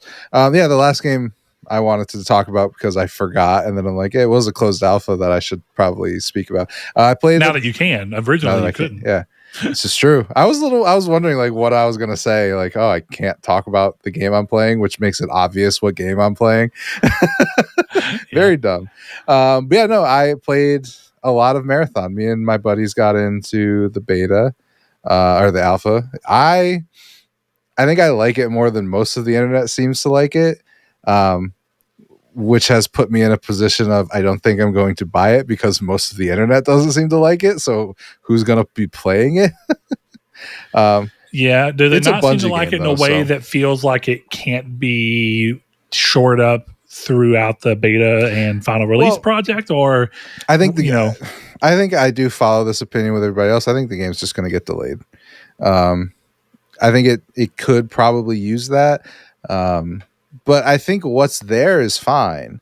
I will say it was kind of cool to be playing a game where like you could tell like stuff wasn't done. Like you would go into some buildings, you're like, oh, this looks fucking sick. This is gorgeous. And then you'd go outside and it was like, yeah, this kind of looks like rocks. Like it was a cool juxtaposition. You're like, oh, okay, this is like really being made. There were some, maybe this is a Marathon thing, but to me it wasn't, where one of the things I hate about these kind of games is like the map is like divided by a set of rocks for some reason, and I have to go around them. I hate that. But in this one, there was one set of rocks that just wasn't in the game, but you could see its outline. So I thought that was pretty neat. Like, oh, it's not there, but it's there. You can't go through there, but there's nothing there. So that was neat. The gameplay, it's interesting because in a lot of ways, I feel like this is a game for you.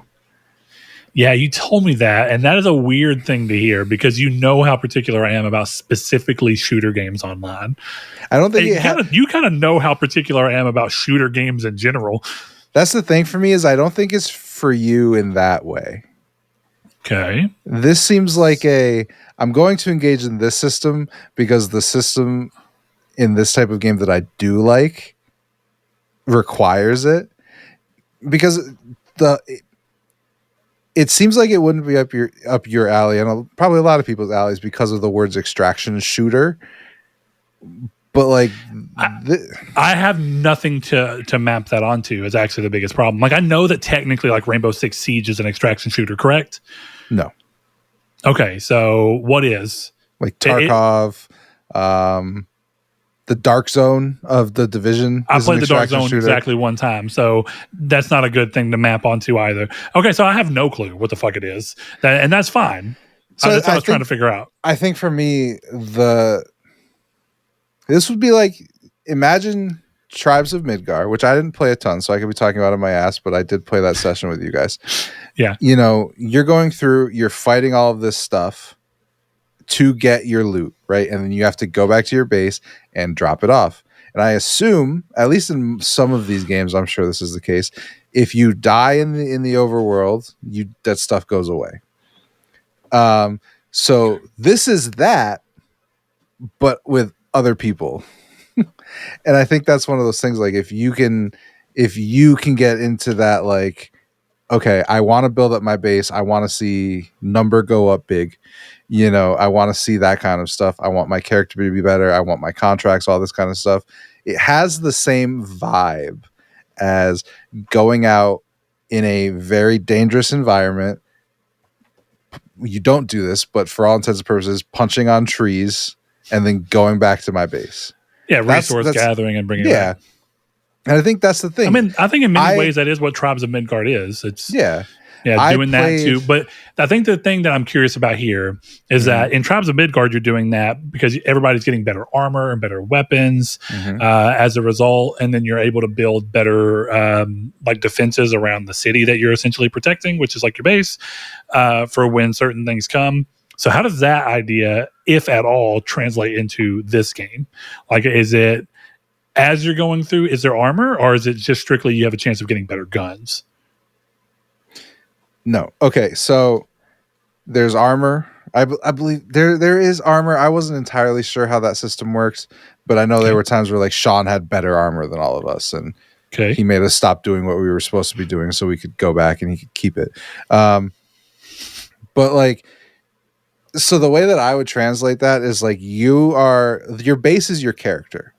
Okay. Right. So you're going in there, like I would go in completely by myself, you know, and there's no solo queue. So I would go in by myself, fully stealthed out, because I was like, I need this specific stuff. And if I get this specific stuff without even seeing anybody, I'm leaving.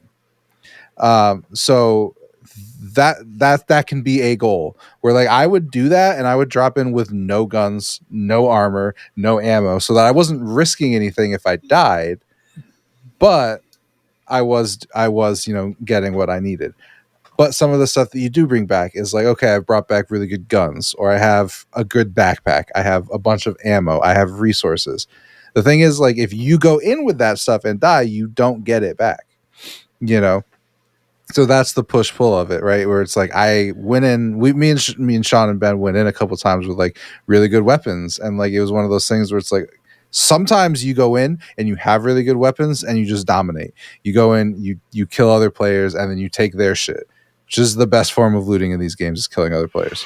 It's just the way it is. So that to me is where I'm not.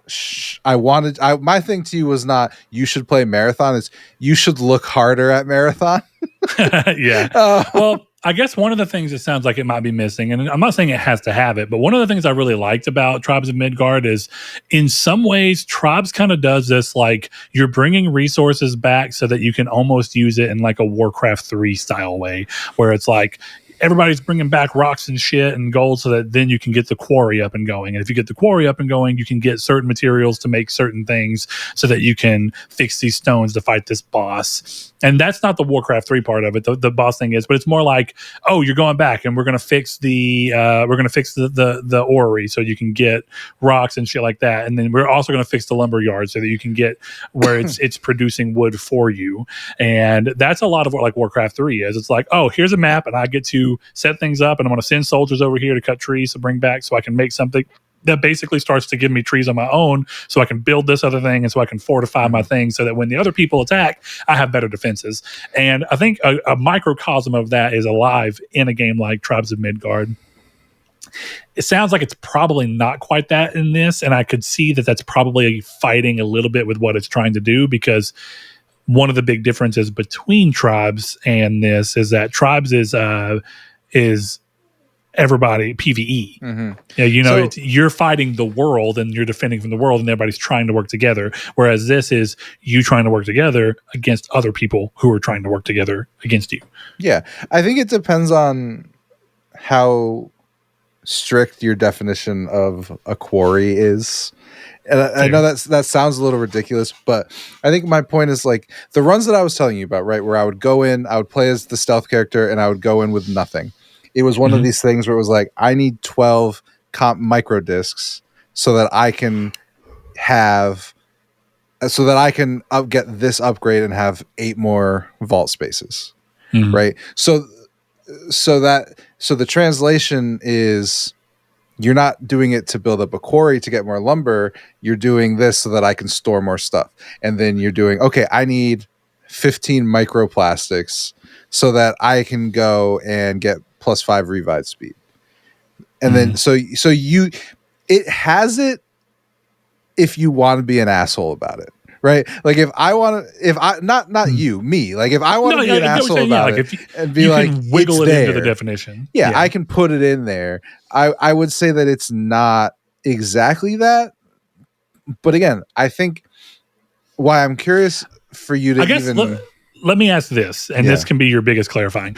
I guess what I'm really getting at the end of all this is that, in a way, in a game like Midgard, you do have a bigger goal, but the base goal of what you're doing with what you're kind of fixing up your base for is it's almost tower defense. Do you feel like that's actually an accurate way to describe the way that you're working towards getting your base built up in this? Or is it more just you get resources so that you can set up ways to be better at getting more resources until you essentially get enough resources to win? So the answer is no, and I don't know. Okay. Because the beta, I guess the other part is the beta was alpha, not so exactly. So my assumption is that maybe you can follow the logic, right? My assumption is that something like that has to be in there because at a certain point you stop needing to play the game, right? So you get to a certain point where you have everything or you fully upgrade it, and then it's like, okay, then what's the point now? Obviously it's a live service game, so more stuff is going to come in there, but my assumption is that the stuff that we haven't seen yet will play into that. What happens when you fully max out a guy? Does that prestige it and then you become more powerful, but then you have this kind of stuff? I don't know that. So I don't know where they're going to go. I do know that there's stuff a lot of the streamers who played it, they talked about there being one map that's basically a raid. So my guess is that that's what you're building towards, right? You're doing all this stuff to get to the Bungie signature moment of, well, I don't like raids, never mind. But but you know what I mean. You're trying to get to powerful. You're trying to make sure you're powerful enough that you can go and do this. Yeah, the end result of that is better loot. I'm sure that's the end result. It is a Bungie game. But right now I can't answer that question in a definitive way. If you were asking me, should I try this alpha and does it have this system? The answer is no. Do I know if Marathon proper will have it? I don't. So yeah, Phil. I mean, it's nice getting a little bit more of a picture, because really I've kind of just been indifferent about it, because I seldom really like games that are exclusively online. There's always an example. Tribes of Midgard is a great example of a game. I remember thinking I wouldn't like Tribes of Midgard when they showed it initially. Yeah. And then I started playing and I'm like, whoa, okay, there's some magic here. So you got to, I think a good rule of thumb is you've got to leave room for yourself to be surprised and swept off your feet by something that you didn't expect.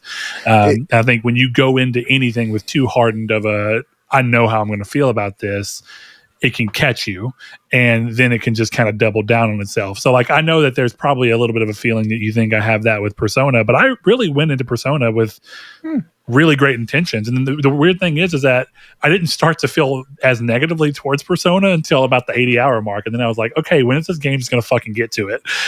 And that's where I was like, okay, the issue is that the game is too long for me. And that was my worry going into it. But I had actually convinced myself, oh, no, this is going to be fine.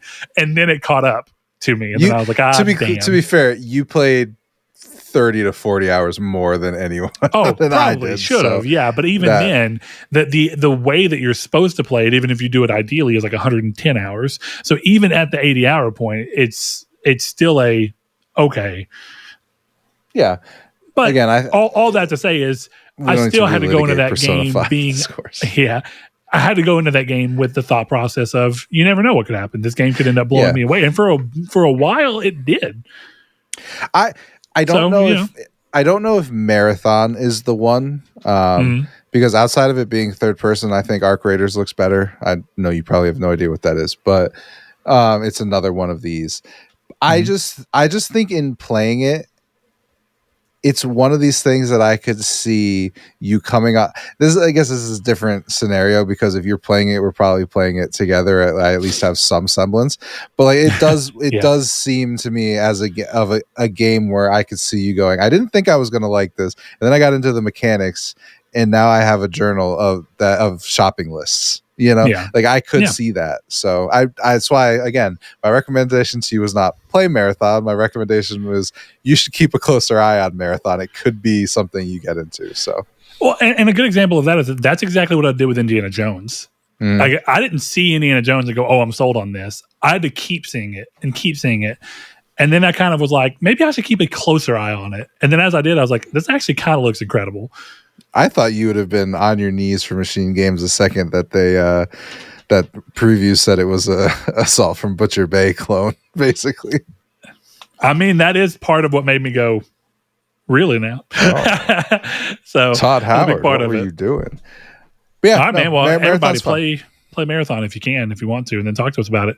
All right, man. I think it's time to move into the news real quick. If you want to, we have a number of questions and topics that we have listeners who have chimed in for us to answer throughout this episode. So we're going to get to those. If you want to join them, head over to Twitter or X, whatever you call it, and find us at Triangle SQRD for the show. I post there for you to be able to call to action, respond, and post whatever you want to. If you want to find Chris, you can find him at Chris_Figs or Chris Figs_.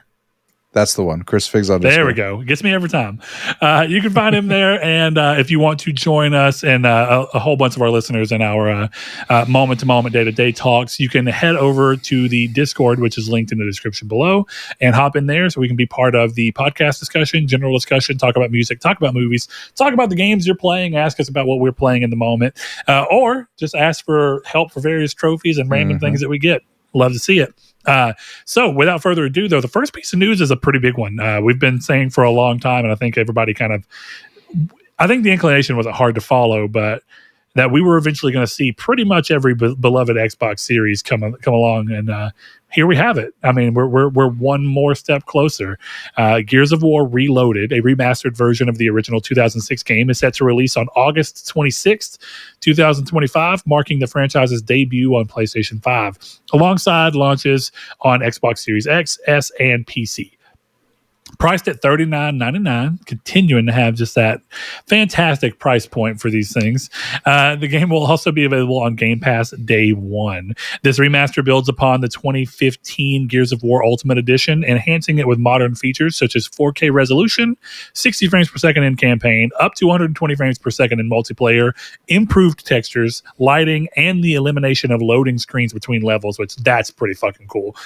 That's really neat. It includes all previous content, including the bonus campaign act, all multiplayer maps and modes, and offers cross-play and cross-progression across all platforms. Notably, Xbox players who own the digital version of Gears of War Ultimate Edition will receive a free upgrade to Reloaded. This release signifies a strategic shift for Microsoft as it continues to bring its franchises to rival platforms, expanding its reach beyond traditional Xbox exclusivity. So this is like, I long said, when we see Forza leave, which has happened. When we see Gears of War leave, which has happened, the last one was always kind of Halo, right? That was like the Holy Trinity. There's no reason in my mind to doubt that we see Halo eventually.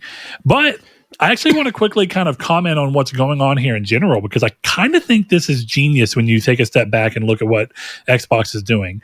They've clearly were the ones who pushed, from what we understand, Bethesda into doing Oblivion Remastered. Bethesda did not have any internal interest in doing so.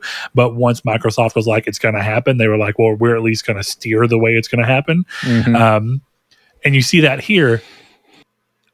One of the greatest things about this happening to Microsoft, and this you kind of saw the same thing with Sega whenever they kind of decided to forego making consoles and become third party. You have years of games that you can suddenly start to bring to new audiences and make up for your lack of impressive years in those regards elsewhere. And so you kind of have a multifaceted thing here, right? Because you've got essentially a long list of games that you can just release one at a time if you choose to. You can release Gears 1 Reloaded, Gears 2, whatever you want to call it, Gears 3, whatever you want to call it. And you can spread these out, and you can make a lot of money in the in-between from projects that didn't need a whole bunch of stuff, mostly outsourced work and to begin with just people, the original developers, as much as possible, kind of being consultants. And you can make your books look great. You have a continual spread of Game Pass things that you're bringing to, even though people could already play them on these systems, now you get better versions on Game Pass. And suddenly you're getting all this PlayStation market and to sometimes the PC market that you didn't originally release on, to kind of just really make if you do one of these a quarter, you are making your entire year look great. Low cost initially, probably a high return on investment. And that's not even counting your actual new games that are coming out. This is kind of brilliant. So, Chris, are you excited to play Gears of War on PlayStation? Yeah, I am excited to play Gears of War on PlayStation. I didn't know this, but I was listening to a podcast today. Do you know who announced this first? Who? PlayStation. Oh, you're right. Yeah. No, when I saw it, it was a PlayStation tweet. PlayStation tweeted it before Xbox. That's wild. Yeah. Wow. It's interesting because you saw that they just released it's a fucking YouTube trailer. I don't know why people got up in arms about it, but they gave PlayStation an exclusive Doom preview too.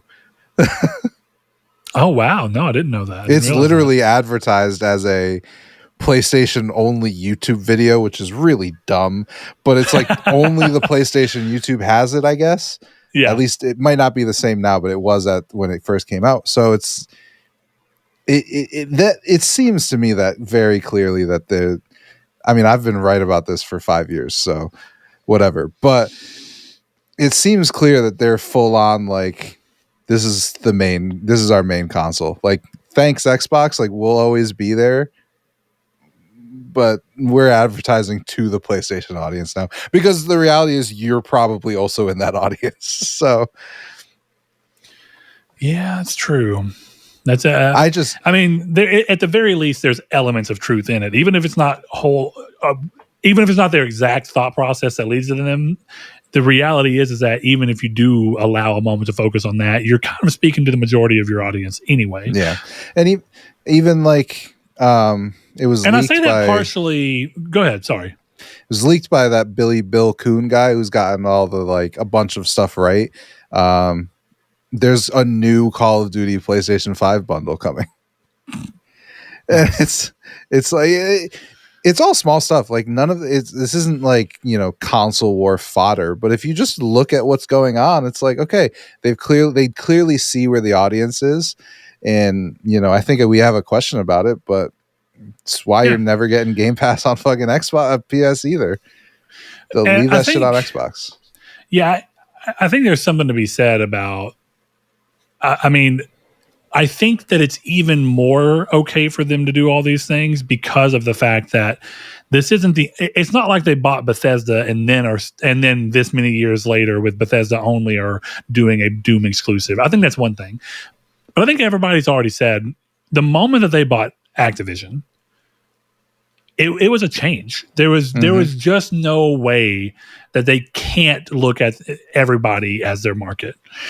And if you're going to do that with Activision alone, why would you stop there when you also own Bethesda and you spend quite a bit of money on them and you have a lot of very high profile games and you're already letting most of your owned games release on every console to a first of all, a PSP. Well, really, first and foremost, it's just to make the numbers of paying to make these games make sense, for being honest. You don't make a Call of Duty and then make it exclusive to Xbox because you're the smallest market. That makes zero sense. Mm-hmm. So when you go through that, I mean, at the end of the day, it's like, why stop there realistically? And where is Xbox at? And what does it mean? And how difficult would it be and how damning would it be for us to say, like, listen, we know that you have relied on us as players for a long time, but we've got to do what we got to do to just remain relevant as a business, and we've spent a lot of money. This is where we are. And I would go as far as to say they spent the money knowing that they were going to have to do this to begin with. I don't think that there was we spent the money and then aftermath, I guess we got to start releasing on everything. I think they already kind of had it in their hat, like, we're probably going to, if we get Activision, the goal for getting Activision is to shift towards being a multi-console, everybody's our target audience kind of thing. Well, I think a lot of the angst from this, and like we've been saying it, relatively frequently on this show, but like the way that Phil Spencer talked about it was stupid, especially in hindsight. Agreed. All the way back to Pentiment, Sea of Thieves, Hi-Fi Rush, and Grounded. All the way back to that, when it was, don't take this as a signal. It's only these 4. And I think that's the thing. If he had been on that stage and been like, listen, right now it's these 4, but we don't know what's going to happen. So I think that's what he did, right? I think he hedged his bets, but I think the problem is that he seemed too much like he was trying to be like, no, we're not. Well, yeah, that's the thing. He was trying to, and I think the thing was like this. If I'm not mistaken, this happened before the first Call of Duty from them, that conference, or I'm sorry, that podcast, which is still funny. I think that at that time they were like, this is probably happening. And that stuff it's, I don't know, because I was going to give him the benefit of the doubt, but Oblivion was already in the works. Gears of War had to have already been in the works. This comes out in August. This isn't a next year game. That had to have already been worked on. It's been reported multiple times that they never stopped working on the PS5 version of Starfield. Like, this is the kind of stuff. Forza's out already. Indiana Jones was 3 months later. And that's probably passing cert and making discs. Well, download keys. But you know what I mean? So I think that to me, if I was an Xbox fan, that's where I'd be frustrated. Where I'm like, you knew that you were doing this stuff. You knew that this Gears of War thing was being made. You knew it was being made, and it's launching day and date on Xbox and PlayStation. So you knew that it was being made for PlayStation when you told us, don't take this as a signal. Yep. If he had just said like, more stuff's coming. I'm sorry to let you know that more stuff is moving over. I don't know what, and I'm not willing to say it, and our developers will acknowledge them. Whatever he said, we're not going to tell you the games because we want our developers to announce them. That would have been fine. But then even you look at that, and this is announced in a tweet. So you don't give a shit about letting your developers. For all intents and purposes, you gave this announcement to PlayStation. PlayStation was the first one to tweet about it. So yeah. I think if I'm an Xbox guy, like, I understand why you're upset, because it's like, this clearly we're not living in this world, but like if this was, Hiroki Totoki, or I think that's the guy's name, I can't remember at this point. Yeah. If he was saying these same things and then God of War was coming out, me personally, I don't give a shit, but like other people who are diehard PlayStation, MBG is going to freak out about it the same way fucking Colt Eastwood is freaking out about it, Yeah. And that's it's totally understandable. But again, I just, looking back at it, you know, I think this was obvious. If you really look back at I mean, the way it was, agreed, but here's what I'm curious about with you. I think the biggest issue that I have with this is that I think Phil Spencer's been hinting at this forever, and just probably because of his boss. So I'm not even putting it on him. But the problem is you have Microsoft kind of fighting themselves, because we end up here after years of hearing Phil Spencer say stuff like, we want people to be able to play wherever they are.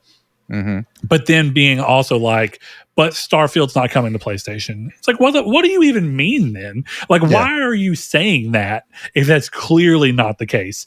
Why would you not at least go a little bit more and go, we want our players to play wherever they are that is an Xbox or that we consider Xbox? Mm-hmm. And they didn't even do that. Their fucking thing said, we want players to play our games no matter where they are, no matter what platforms they are on. They are gamers, and therefore they're part of our audience.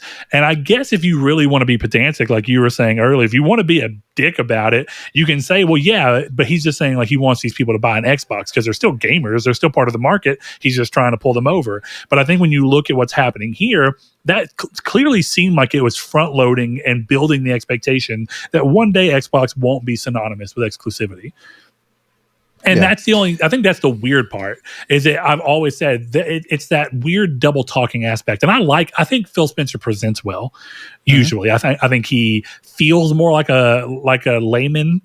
He doesn't feel like a corpo man. He doesn't feel like a suit trying to tell you something. He's a lot better than what a Don Matrick was. He feels more down to earth. He seems like he cares about what's going on. But it does really suck that he had to deal with that aspect of feeling like he was double talking. And I think that hits him. So, but we have two questions kind of around this that I think are worth getting into. The first one we're going to get into is from my buddy Cody McGinnis.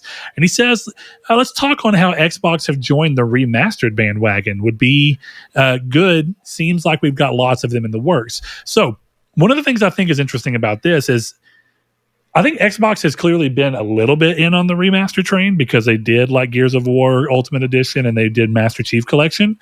But we never really saw Xbox go quite as into remasters as we saw PlayStation did, even as far back as the PS3. And with that in mind, it is kind of interesting to finally see them kind of going like, yeah, this is a great way to make money.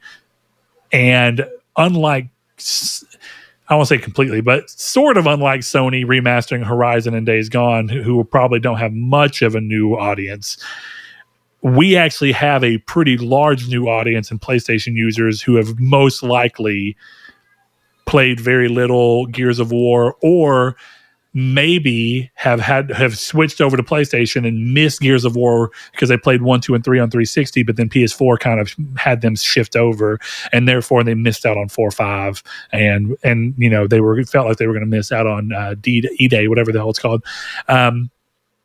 And I think in that sense, they have more of a market. And I know, like, going back to even like my Kingdom Hearts remark about, like, I remember TT Dog, who's a big Xbox person, saying that doesn't mean that the people who had the Xbox One who suddenly got Kingdom Hearts 3 had never owned another console. And I understand that.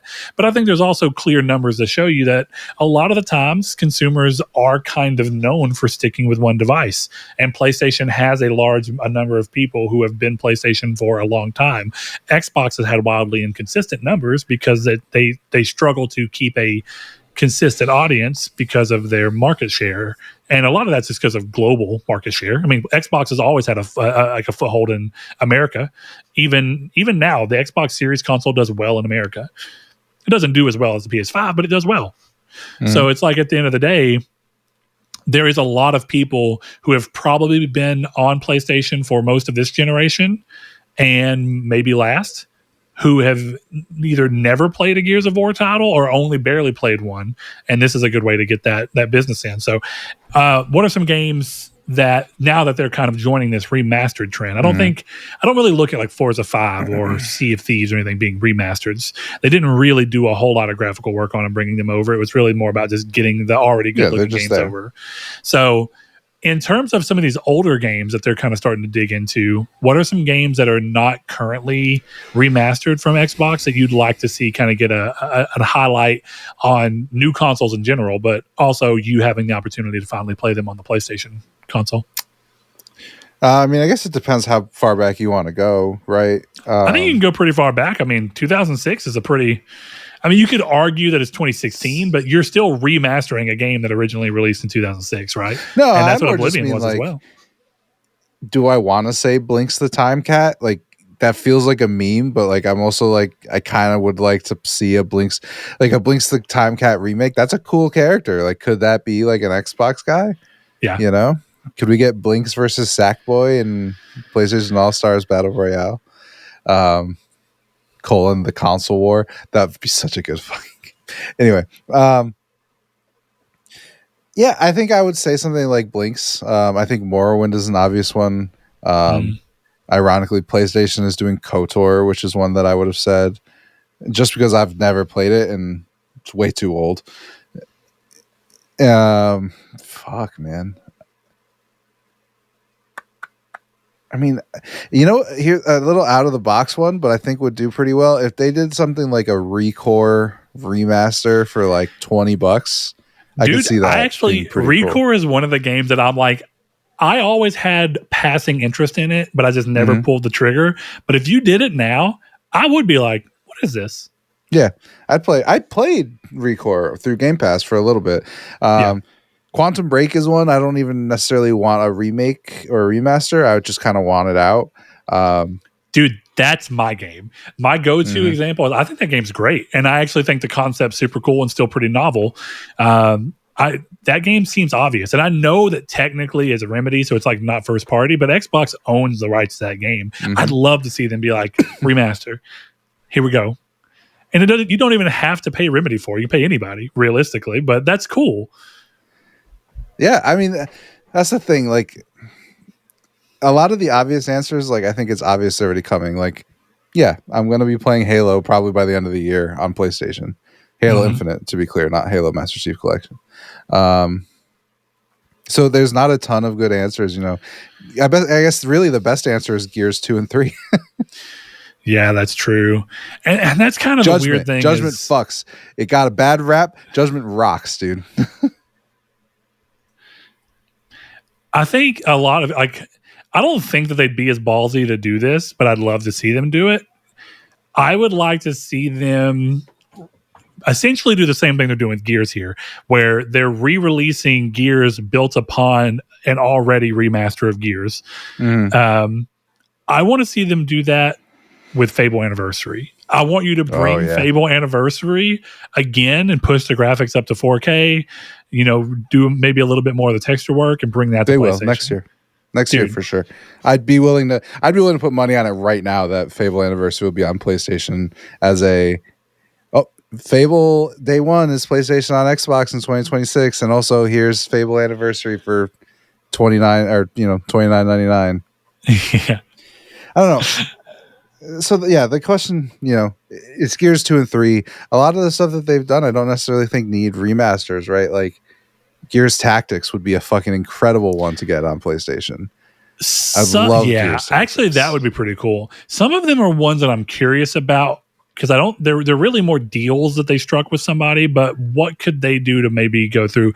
But I think that's the problem is like Blue Dragon's an interesting game that's exclusive for them. But what I don't think Microsoft has any reason to go to Square and go, we want to pay you to bring Blue Dragon to everybody as co-financiers or whatever. There's just not a lot in that particular thing. And I think a lot of the issue is that there really wasn't a lot of Xbox first party before 360. And even on 360, a lot of the games that were exclusive were still due to partnerships. Like Gears 1 is only an Xbox owned game because they bought the franchise after the 360.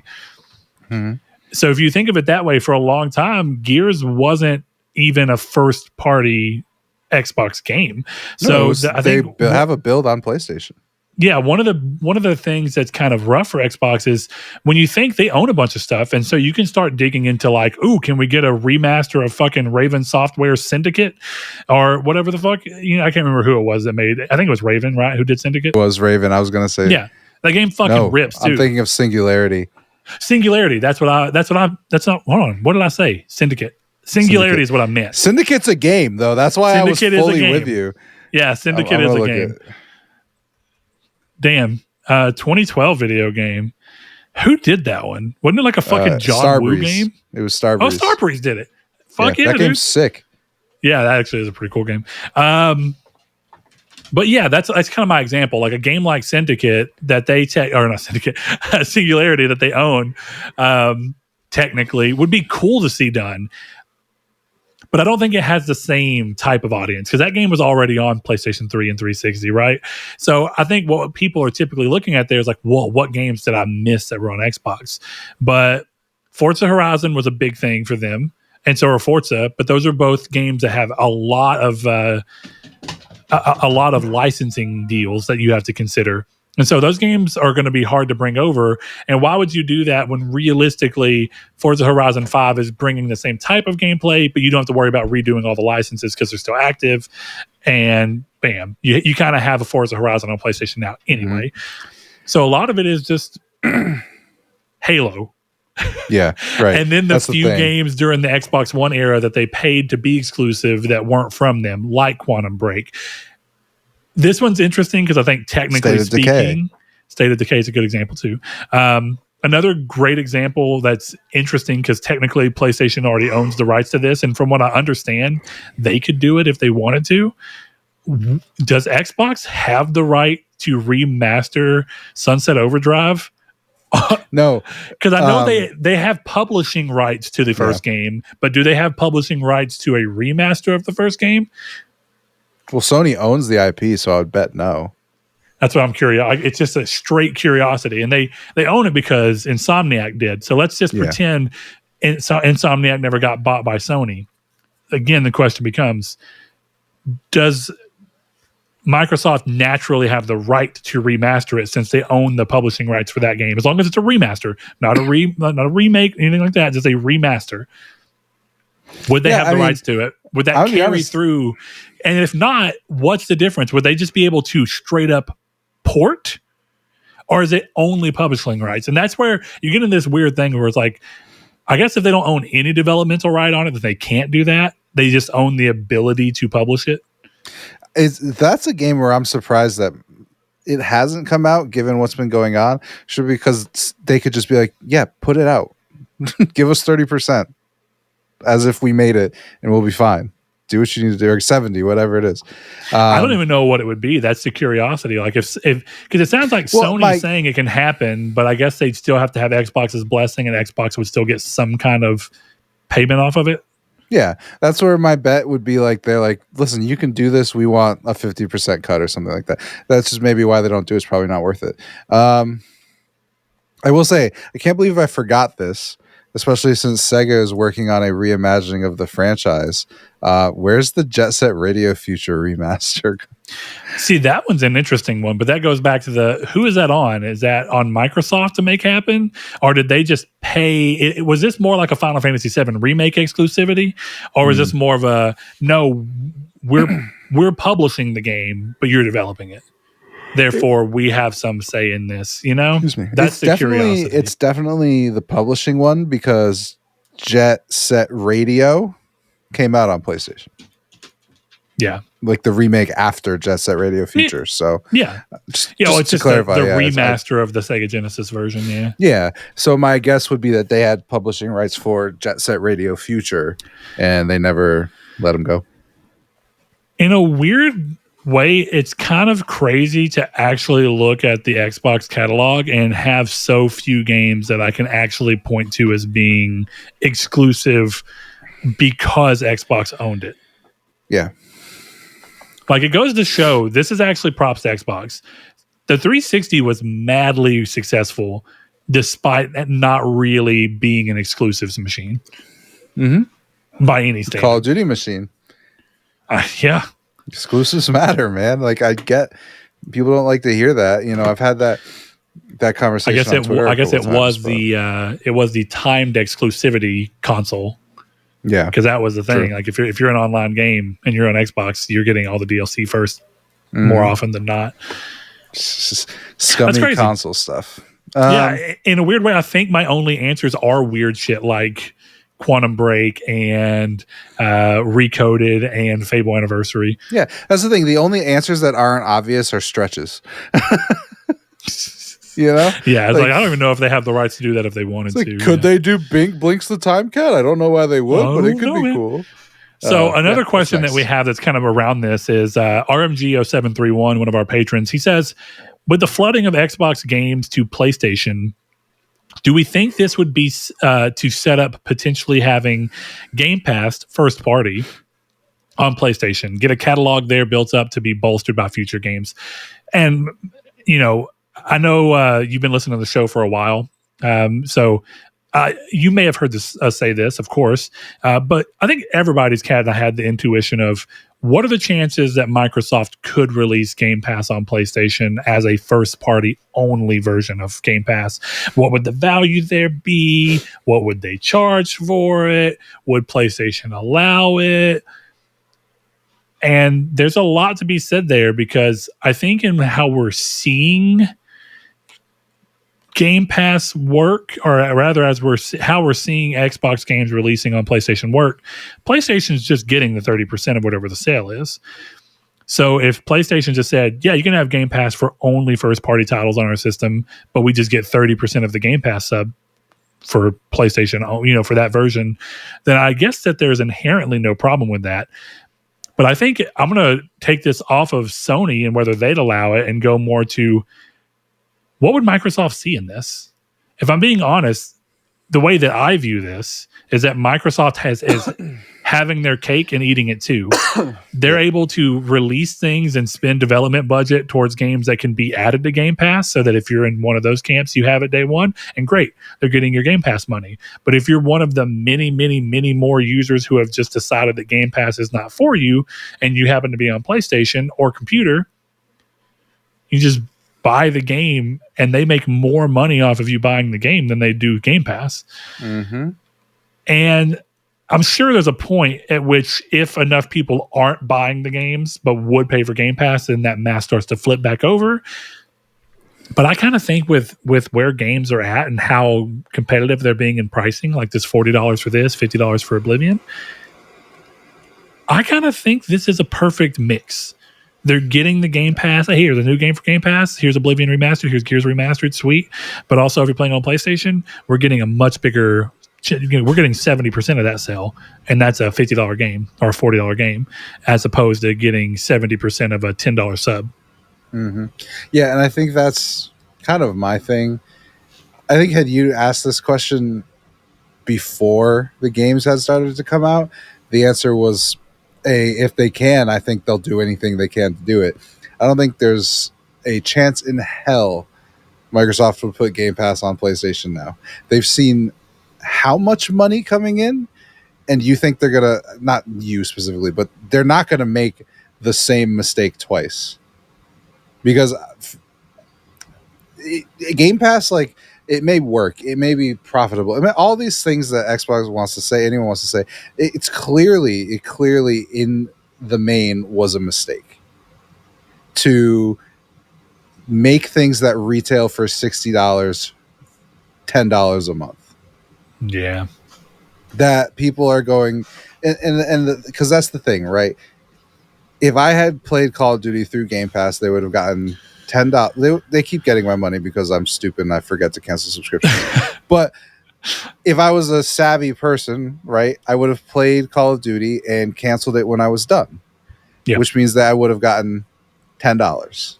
Instead, I paid $70 and played it for 1 month. Yeah, that's the point. How long did it take you to beat Indiana Jones? 20 hours? I think around 15 to 18. Yeah, because I was pretty explorative. Yeah. You plan on playing Indiana Jones again, except for maybe to get some trophies? I don't think I'll replay it in that capacity unless without the goal of trophies. You spent $70 on something that you could have beaten on Game Pass so fast they would have given you your money back. True. And so that's where I say this is clearly a mistake, because exactly that. You spent $70 on a game for 15 hours. I don't think you regret the purchase. I Not don't even a think little you're bit. upset Great. about the $70. But on Xbox, you would have played it for 10. And that's the thing. It's like you paid $70 for that. So that's why I think they look at this and they're like, we made how much money off Oblivion at $50 on PlayStation? I'm sorry, Forza's doing how well? Indiana Jones had how many 3-day early access pre-orders on PlayStation for how much money? I think if people wouldn't riot outside of, Redmond, Washington, they'd cancel Game Pass. I am curious on that. I do think that they're really trying to take the Netflix slow approach of years and years and years and years of slow build until finally you crest into being profitable. But they've had the subscribers have not gone up in a long time, I know. In years. And I think the only way that it really works out now is if you have a way to essentially buoy it elsewhere.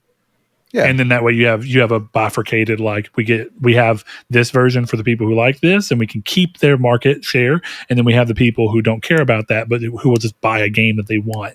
And now that you have that strategy, it's like, okay, the next Xbox is called Game Pass, and you can. I'm not even joking. Like, the only thing that they should be trying to do is put you on Game Pass if you're buying an Xbox. That's why you're buying an Xbox, to play games with Game Pass. I'm not saying, don't put a store in there, but that's what you should be selling that console on. And it is a powerful exclusive. I just don't think it's a powerful enough exclusive to sell consoles. Clearly it's not.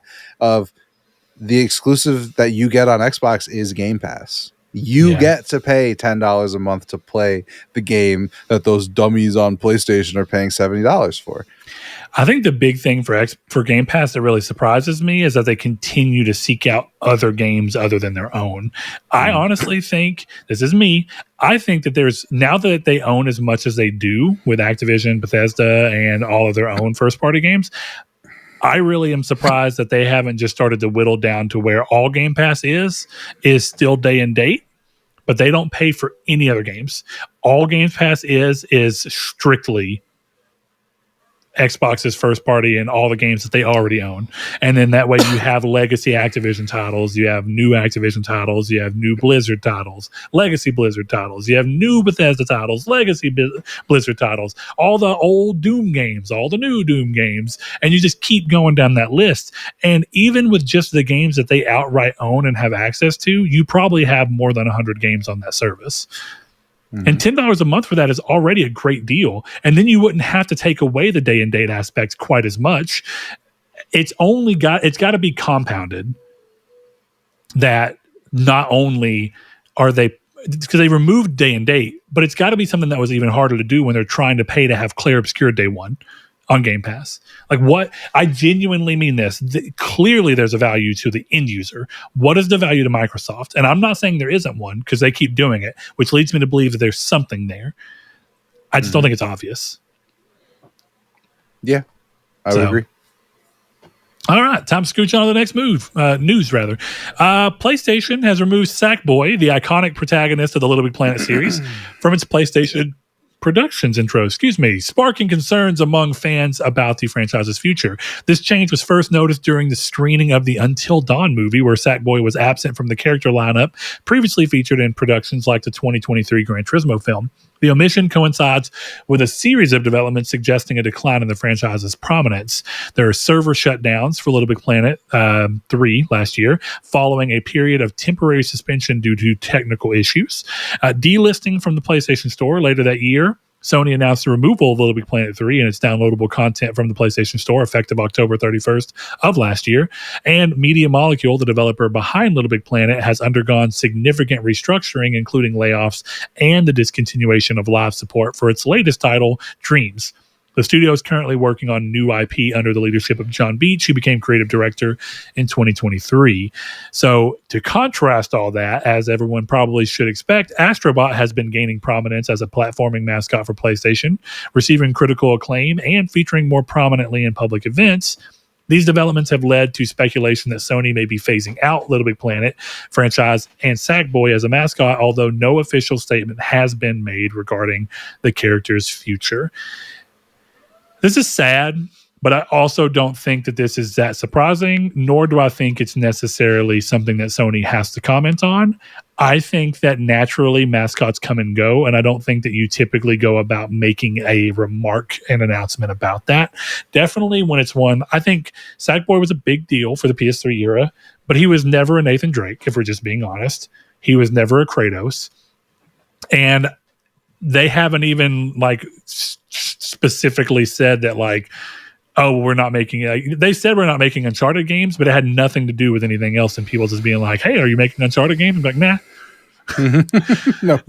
So my point being is I don't think you go, Nathan Drake is a beloved character and a huge mascot for PlayStation, but we've decided to retire him because we don't plan on making any more games, and we've moved on to a new era where he's no longer relevant or necessary. You don't need to say that. If that's really just kind of how things are going, you should be able to, and I think probably is exactly what's going on, quietly kind of just usher them off into ultimately obscurity, because that's what it's going to be. I love Sackboy. I think he's a great character, but at the end of the day, if the market doesn't respond to him anymore, or they don't have developers that know how to make the market respond to him, what good is he to you? Definitely when you're serving a similar niche from Astrobot. I think you're muted there, big boy. It's the first time for the show. Round of applause. 2 hours in, Chris. Proud of you. Yeah, I mean, it's sad news, but honestly, for me, like I've assumed Sackboy was a thing of the past, and it's like you said, they have a platformer, they have a mascot in the same exact genre that resonates more with the current, with modern audiences, as everyone loves to say. So I think that's all it is. Is like, yeah, Sackboy's cute, but like, that's an old head thing. It's like trying to get a bunch of kids to go to a Wu-Tang concert in 2025. Like, some of them might, but most of them are going to be like, no, we're going to see Sabrina Carpenter. Like, that's how this works. So she was in Fortnite. Was Sackboy in Fortnite? I mean, dude, did you see? There's a video. I was fucking dying. It's a bunch of people in the Fortnite Sabrina Carpenter skins, and they're all going around doing a dance and like having a good time, whatever her emote is. And some other guy comes up and tries to join who's not in the thing, and they all just pull out guns, shoot the guy, and then go back to emote dancing. I'm like, oh, this is so good. That's pretty good. All right. I think moving on to one of the bigger ones of the day, Rockstar Games has unveiled the main cast of Grand Theft Auto 6, introducing a diverse lineup of characters set in modern-day Vice City. Jason Duval and Lucia Caminos are our main protagonists. Jason, a former Army soldier with a troubled past, returns to the criminal underworld working for local drug runners in the Keys, seeking a better life, but finds himself entangled in escalating challenges. And Lucia, recently released from Leonida Penitentiary, Lucia is determined to take control of her destiny. Trained to fight from a young age, she aims for a good life, and the good life her mother dreamed of, willing to make smart moves to achieve. There's some supporting characters: Cal Hampton, Booby Ike, Draquan Priest. Let's go. Real Demez, Baylux, and Roxy, a rap duo known for turning the street experiences into provocative music. We have Raul Batista and Brian Heater, a veteran drug smuggler from the Keys who allows Jason to live rent-free in exchange for assistance with local shakedowns. So Grand Theft Auto 6 is scheduled... Right? That's a pretty good setup. Grand Theft Auto 6 is scheduled for release on May 26, 2026 for PlayStation 5 and Xbox Series X and S. And that follows their original back and forth of wanting to claim that 2025 was the year for it. But they finally made the choice to go ahead, give it a date, show it in its glory, and go ahead and delay it, which I think is probably the right move. So now we get into the bulk of what's going on here. And we have a question that I think is a good launching point for the little conversation we'll have around here. It comes from Mr. Sweet Monster Hunter Wilds Jones, as you know, Ryan, and his love for Red Dead Redemption 2. And he had quite the love for Grand Theft Auto 5. He says, what are your hype levels for Grand Theft Auto 6, considering your initial feelings on Red Dead Redemption 2 and how those may have changed over time? So, Chris, I actually think that this is kind of a mixed thing for both of us, because my initial feelings on Red Dead 2 were painted heavily by the fact that I just didn't click with Red Dead 1, and Rockstar had kind of just been a declining dev for my personal interest. And then Red Dead 2 was kind of the opposite for you, right? I'm What's that? sorry. With all due respect, just the words "declining dev" to describe Rockstar Games. Oh, I know. I said was for so my interest. fucking. I know you did. Someone's gonna clip that out and then- be like, "This motherfucker said declining." Even then, that's insane. Well, hey, let me get declining in the number of output that they release every year. That's true. No, but for real. You So can going back see to that, why. Red Dead 2 was like the exact opposite for you. You're like this Rockstar diehard, and you play Red Dead initially, and you're like, I fucking hate this. Oh my god! Opening drawers? Are we serious? Yeah, so we can go back, dude. Saul, I forgot that we even did it. Saul, for some reason, saw Triangle Squared in his brother's search history when we were over at his house for card night, and he clicked on it, and he was like, "Ooh, what's this? What's this?" And he looked over, and we saw the one where I photoshopped your face onto Arthur. Yeah. And he was like, "What the fuck?" So yeah, Chris and I had very opposite opinions, I think, with Red Dead. Mm-hmm. And this is weird because Chris, I know you're stoked. I know you're stoked for Grand Theft Auto 6 because I think Grand Theft Auto is also a little bit more your bread and butter. And it doesn't look like they're necessarily, to be fair, they haven't gone into detail.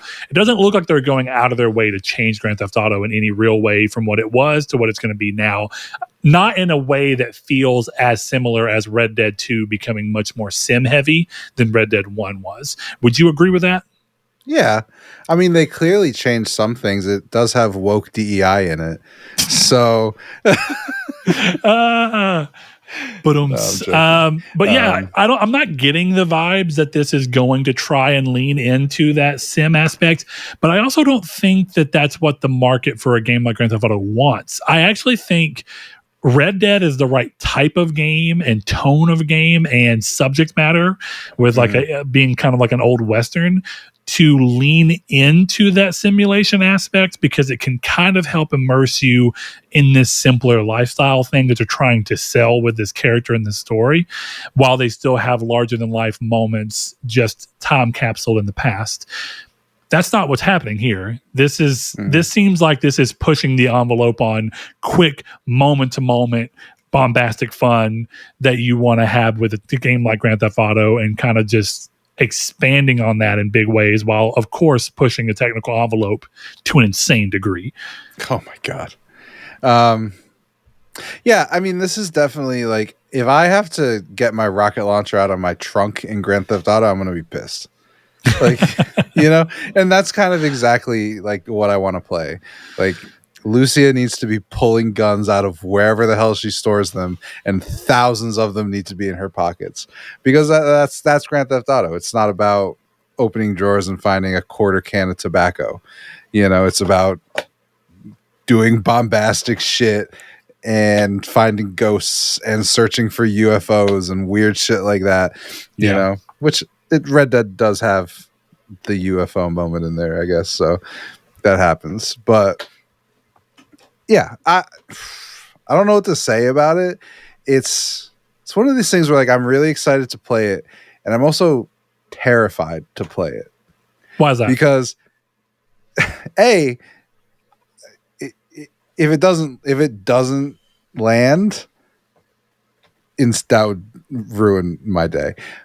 But this it's something that I've been hearing about for so long that I almost never want it to come out, because once it does, that's an era that's over. You know? Yeah, it's fair. Yeah. It's kind of like I had in my head, like, I remember the casting rumors for who was going to play Spider-Man now that Disney was able to get him from Sony. And now we're fucking 3 movies past it. And it's like, good God, it's like one of those, except this is like, when I was in the end of high school, I was buying the collector's edition on Xbox 360 of GTA 5. And now I'm about to buy the collector's edition of GTA 6 on PS6 or whatever it is. But the biggest takeaway I took from this was, like, this looks fucking awesome. It looks gorgeous, and it's going to look so good remastered on PS6.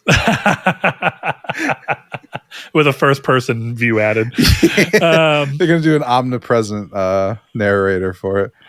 Dude, actually, would it be crazy if for the PS6 remaster for this, they actually make it like a fucking city manager mode? Oh, that would be pretty crazy. That'd be weird. But that's probably what people felt when they were first like, hey, we're putting first person in Grand Theft Auto 5. People are probably like, what the fuck? But why? Honestly, cool. But secondarily, what if it's just, hey, for Grand Theft Auto 6 PS6 version, we basically made it City Skyline, but with with Miami, with Vice City. You are the camera. For me, it's a complicated feeling because I think you've long heard that I just don't naturally carry much love for this series anymore. I actually have quite a bit of love for the series, early days, like Grand Theft Auto 3 and kind of when it first blew up. I've beat 3, I've beat Vice City, I've beat San Andreas, I've beat Liberty City Stories, I've beat Vice City Stories. I beat 4. Iffy on 4. I didn't love it. I know that's crazy. But I actually say that mostly from a gameplay standpoint, less so than a story. I actually think the story in 4 is really good.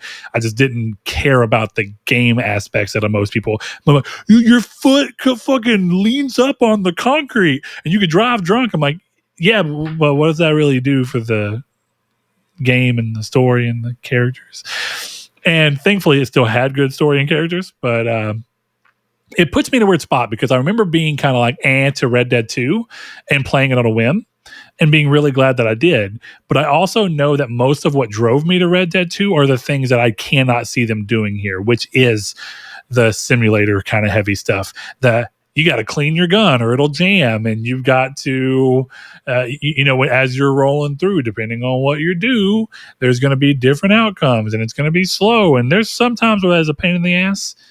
But most of the time I like it. And then the first person perspective kind of ties that all together where I always say it feels almost like playing a Rockstar immersive sim.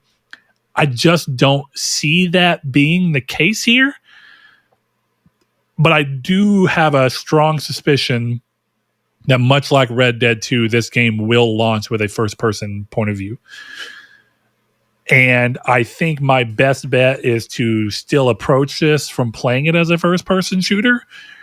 Not really a first-person shooter, but playing it from that perspective and seeing what it does for me and if it pulls me into it, and then still trying it from a third-person perspective just to see if I like Rockstar's third-person shooting more in a new generation or not.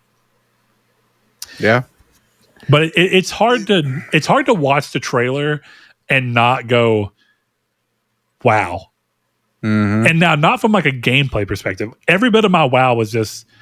The tech that they're pushing here is insane.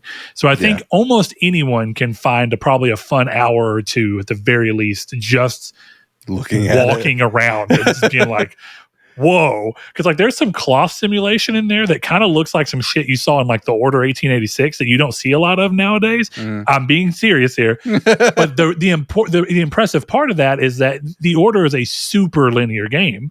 And if you're pulling anything remotely as detailed as its cloth simulation work was into a game that is massive scale, and don't get me wrong, some of that was in Red Dead 2, but not to the degree of what I think was happening in the Order because, again, scale. But you go to a new console and you have all this extra power and these new techs and these new engines, and damn, it's pretty cool seeing that shit in a massive world. Even if I get tired of massive worlds, it's still, there's something to behold for a little bit, Yeah. The part that the screenshot that really fucked me up, it's the one with Lucia at the pool and she's drinking like a margarita, and you can see the glass cup, you can see the world through the cup, you can see the refraction drink. Yep. Then you can see the reflection of the little fruit that's in there, and then you can see the refraction again, and then it goes down, and then you can see the coaster, and then you see the coaster through the glass, and I was like, what the fuck are they doing here? So here's my only real question. Most of what the trailer was, and I only watched it once, so I may just be misremembering, but in the moment I felt like I can't tell if this is actually gameplay anywhere. No, there was no gameplay for sure. It all just looked like in-engine, not cutscenes, but hey, we're just showing you stuff in engine. But I do want to make everyone a little wary that everyone's been burned before. Consider the fact that when this game comes out, even on PS5 Pro, even on PC, high end, it's probably not going to look quite this good. But even if it looks close, what the fuck else looks like this? Well, it's funny you say that because You remember Watch Dogs? Like fucking Watch Dogs first trailer? You remember Killzone 2's first trailer? Yeah. The bull shots? Yeah. No, I mean, it's funny you say that because there were some screenshots in the press kit that everyone was tweeting out today. They released like 70 screenshots of stuff. There were a couple where I was like, I'm pretty sure this is gameplay because it looks significantly worse. And by significantly worse, I don't mean it looks bad, but you notice there's photorealistic versus that's gameplay because it's not as crisp, Yeah. And there were definitely a few pictures that you could see that in. So I mean, but that's the thing. Like, this is all like what we're seeing and what we're marveling over is the cutscenes. Yeah. Because first of all, the camera's going to be fucking 15 feet behind Lucia, and it's that you're just going to be moving too fast that you're not going to really be seeing the intricate detail. You're going to get this game. I'll predict it right now. This game is going to be the new era of gameplay versus CG cutscene. Like that's all it's going to be. Which is fine. And I'm not complaining about it. And it's not even CG, right? It's like the Uncharted 4 style cutscene where it's in engine. Yeah. But since it's a cutscene and they can control where the camera's at all times, they bump the quality of all the models and textures and fabric simulations up. Yeah. Because it's in a controlled environment. And I think you can see that because there are some genuine moments where you're like, of course, with all games, in 10 years, you'll probably be like, that wasn't really as photorealistic as this game. So therefore, it's not really photorealistic. But when you look at that, it's kind of hard not to look at some of that and be like, that does look pretty fucking close to photoreal. Mm-hmm. Like, how much more could you really need? And I think the answer is you don't. I mean, if we're being honest, you don't need anything more photorealistic than Uncharted 4 or The Order. It's cool as shit to see. And in some ways, it's interesting because in some ways I look at what's going on here and it actually makes me think of Uncharted 4 because Uncharted 4 looks incredible. It's insane. Oh, fantastic. But you go back to that thing where Uncharted 4 looks that way because it's super fucking... It's scoped down to be able to look that way. Mm-hmm. So again, a game with the scope of Grand Theft Auto being able to look like Uncharted 4 is kind of fucking crazy. And don't get me wrong, it does look better than Uncharted 4 in some ways in these cutscenes. Yeah. In other ways, I actually think Uncharted 4 is pulling off slightly better nuance and like facial animations. But again, scale. You're doing that for 5 characters at any given time as opposed to hundreds of fucking characters at any given time. So, and then they still look fucking great in the sixth trailer. So no shade at all. It's cool it is great to see tech be able to expand like this, but I do always have to cap it with that. It's not necessary. It's damn cool. Mm-hmm. But I have that thing where it's like, if the game looking this way is a deciding factor in it going to like let's say that this actually is the game that everyone seems to think is going to jump into the $100 sphere.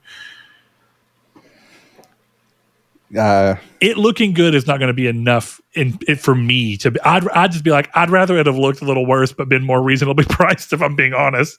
But you watch that trailer and you go, I can see why they might be charging more for this. Oh, agreed. It's just my preference would have been, why push that when you could have just still looked like Red Dead 2, which looks fantastic, and just made a new story. But that's, everybody wants to see that progress. That's how it goes. Yeah. And progress you can't release a new game that looks like a old game, especially not if you're working on it. They spent so much money. This is $1 billion video game. That's the thing. Can only this is probably the fucking budget for this. This is probably the only $1 billion game we're going to see until Grand Theft Auto 7 is $2 billion. Like, it's crazy. Well, okay, 2026 is our Grand Theft Auto 6, and I believe that it'll hit. It could ever so slightly delay again. I wouldn't put it past it, but I don't see it delaying outside of 26. So we're going to call 26 Grand Theft Auto 6 year. When's Grand Theft Auto 7? 2039? 2047? Probably. What are we from? Grand Theft Auto 5 was 2013, yeah? Yeah. So by the time that it comes out, it's a 13-year gap. 2038. Damn, dude. And that's if it stays on pace. Yeah. Oh man, it's I like. I hope it's worth it. Like really, See, because I think that's the difference between I don't have that, but that's because I don't have that baked in years of hype. Now I had that with like Kingdom Hearts 3, I'm right? not even talking about hype. Like Yeah. I get what you're saying. Yeah, you've had. We've all had it. You know, I was like that with Fallout, though I had less of a wait. But was this game? This game, you know, a factor that people I don't think. Well, I'm sure people do, but like, there's so much lost time in this game for these people, for this talent, for the studio that I hope it's worth it. Like I hope what we're getting after 13, and it's not, the thing is, like we say 13 years, but it's not 13 years. It's Yeah. more like 7. It's 13 years between games, but Yeah, not but we 13 got years Red of Dead. development. Yeah. Yeah.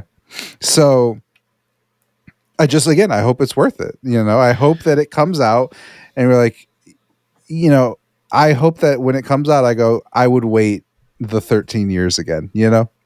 I hope. Yeah, and that's a tough thing because I don't think either of us are trying to imply that this game will fail, even though No, this is a absolutely not. game. Even though this is a game series that I don't necessarily have that kind of built-in hype for, I think it's clear to note that most people do, and in some ways, I don't even mean this to sound like a hit, but I actually do feel like there gets a point where you become too big to fail. I don't know that Grand Theft Auto could fail realistically, and maybe not even if you were trying to make it fail. There's just something about it. It's an event, and when things are events like this, they're often they're viewed through a lens of it being an event, and so it rose tints everything because you're like, I am part of this moment in history where I can look back and say that I was playing Grand Theft Auto 6 at launch, and wow, what a marvel! And of course, it's a technical masterpiece of. As long as the game doesn't fucking run at like 2 frames a second and crash all the time, it's a technical masterpiece. And there is something to be said about that. And I mean that to put it to a game that I did end up loving that I think could have suffered the same fate to some degree. Cyberpunk is a good example of a game that had a lot of those issues, but was still a great game. But you go through that thing of like, I think that to some degree, I think people thought that The Witcher, that CD Projekt Red were too big to fail. And I guess in a way they were sort of vindicated because Cyberpunk has still been a massive fucking success despite the little bit of a rougher patch. But I really do wonder, can one of those big budget Rockstar games like this, I wonder if they could fail. Part of me thinks that you should never think a game's too big to fail, but it's a little hard with something like Grand Theft Auto 6 because it's just so big and there's so much hype behind it. It's kind of like every Minecraft product does well. It doesn't even really matter if it's good. Thankfully, they all have been, or at least the ones I've played have. I didn't play Minecraft Story Mode, but it seemed to do pretty well. The Minecraft movie is done insane, which it's actually pretty fucking funny. So fair enough. You saw it? I did see it. My daughter wanted to see it.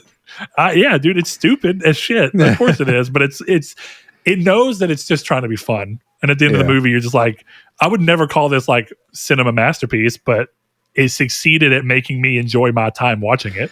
So you saw Minecraft this week. I saw Sinners, two very different levels of movie.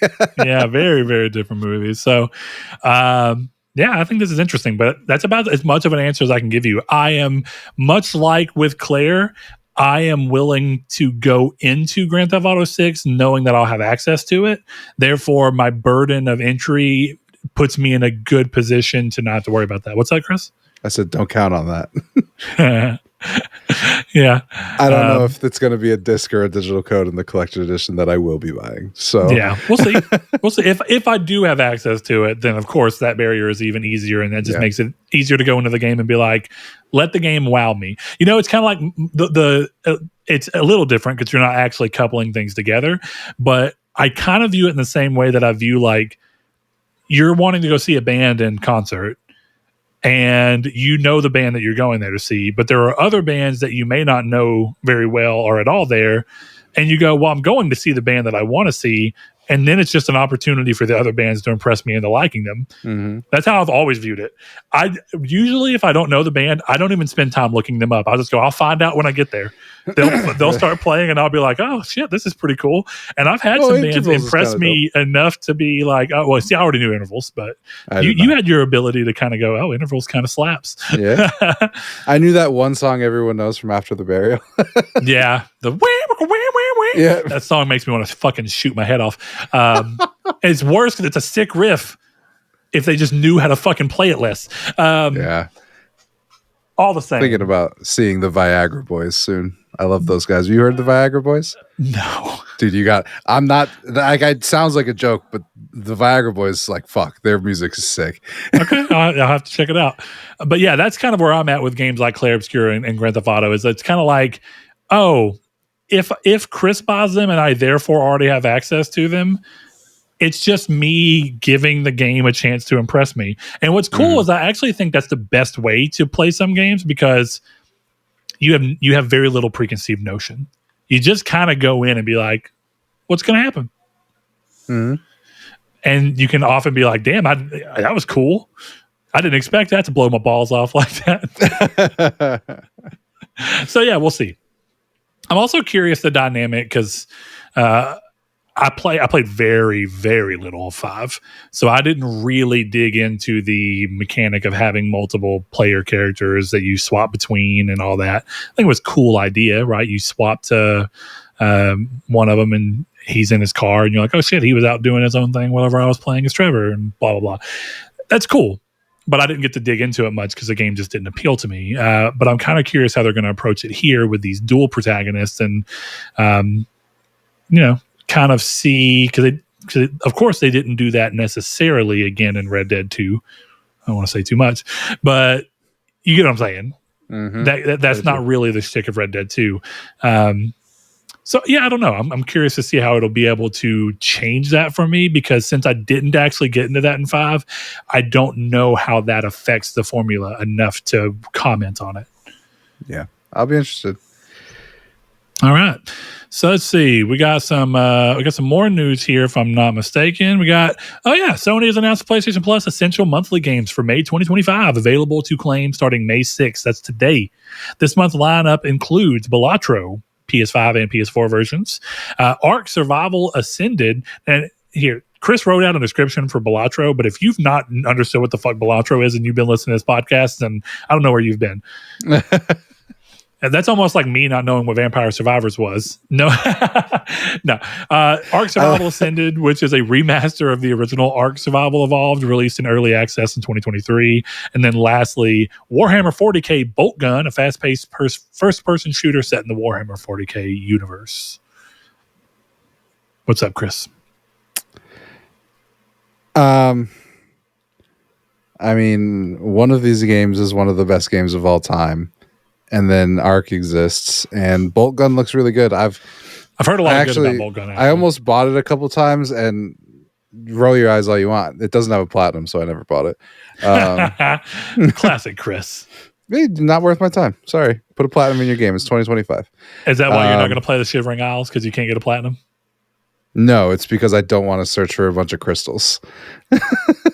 As somebody who enjoys but also hates The Legend of Zelda: The Wind Waker, I fucking get you, man.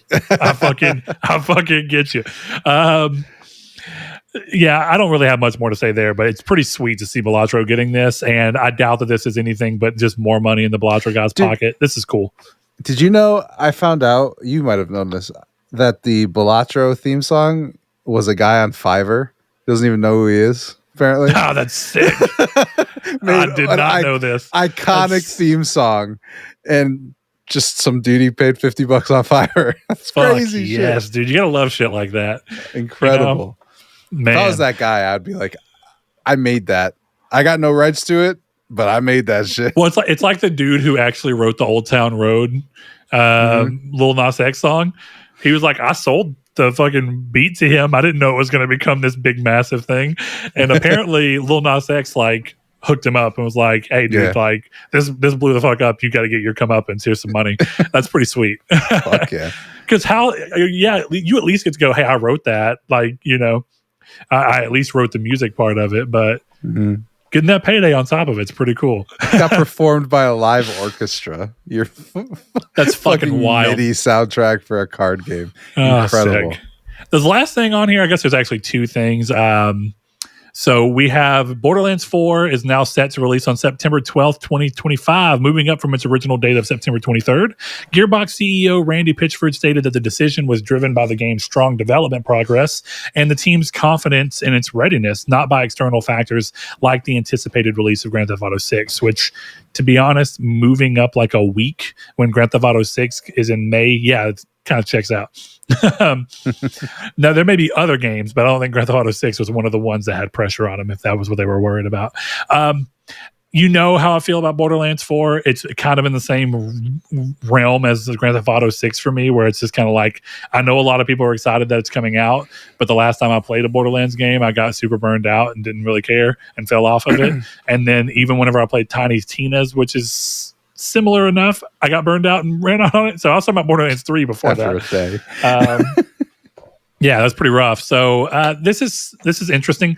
I only think this is funny because one of the only ever times I've ever seen something do this is when they did it with Final Fantasy 15, where they were like, we're moving the date up. And then as it got like a month out, they were like, actually, we're moving the date back again.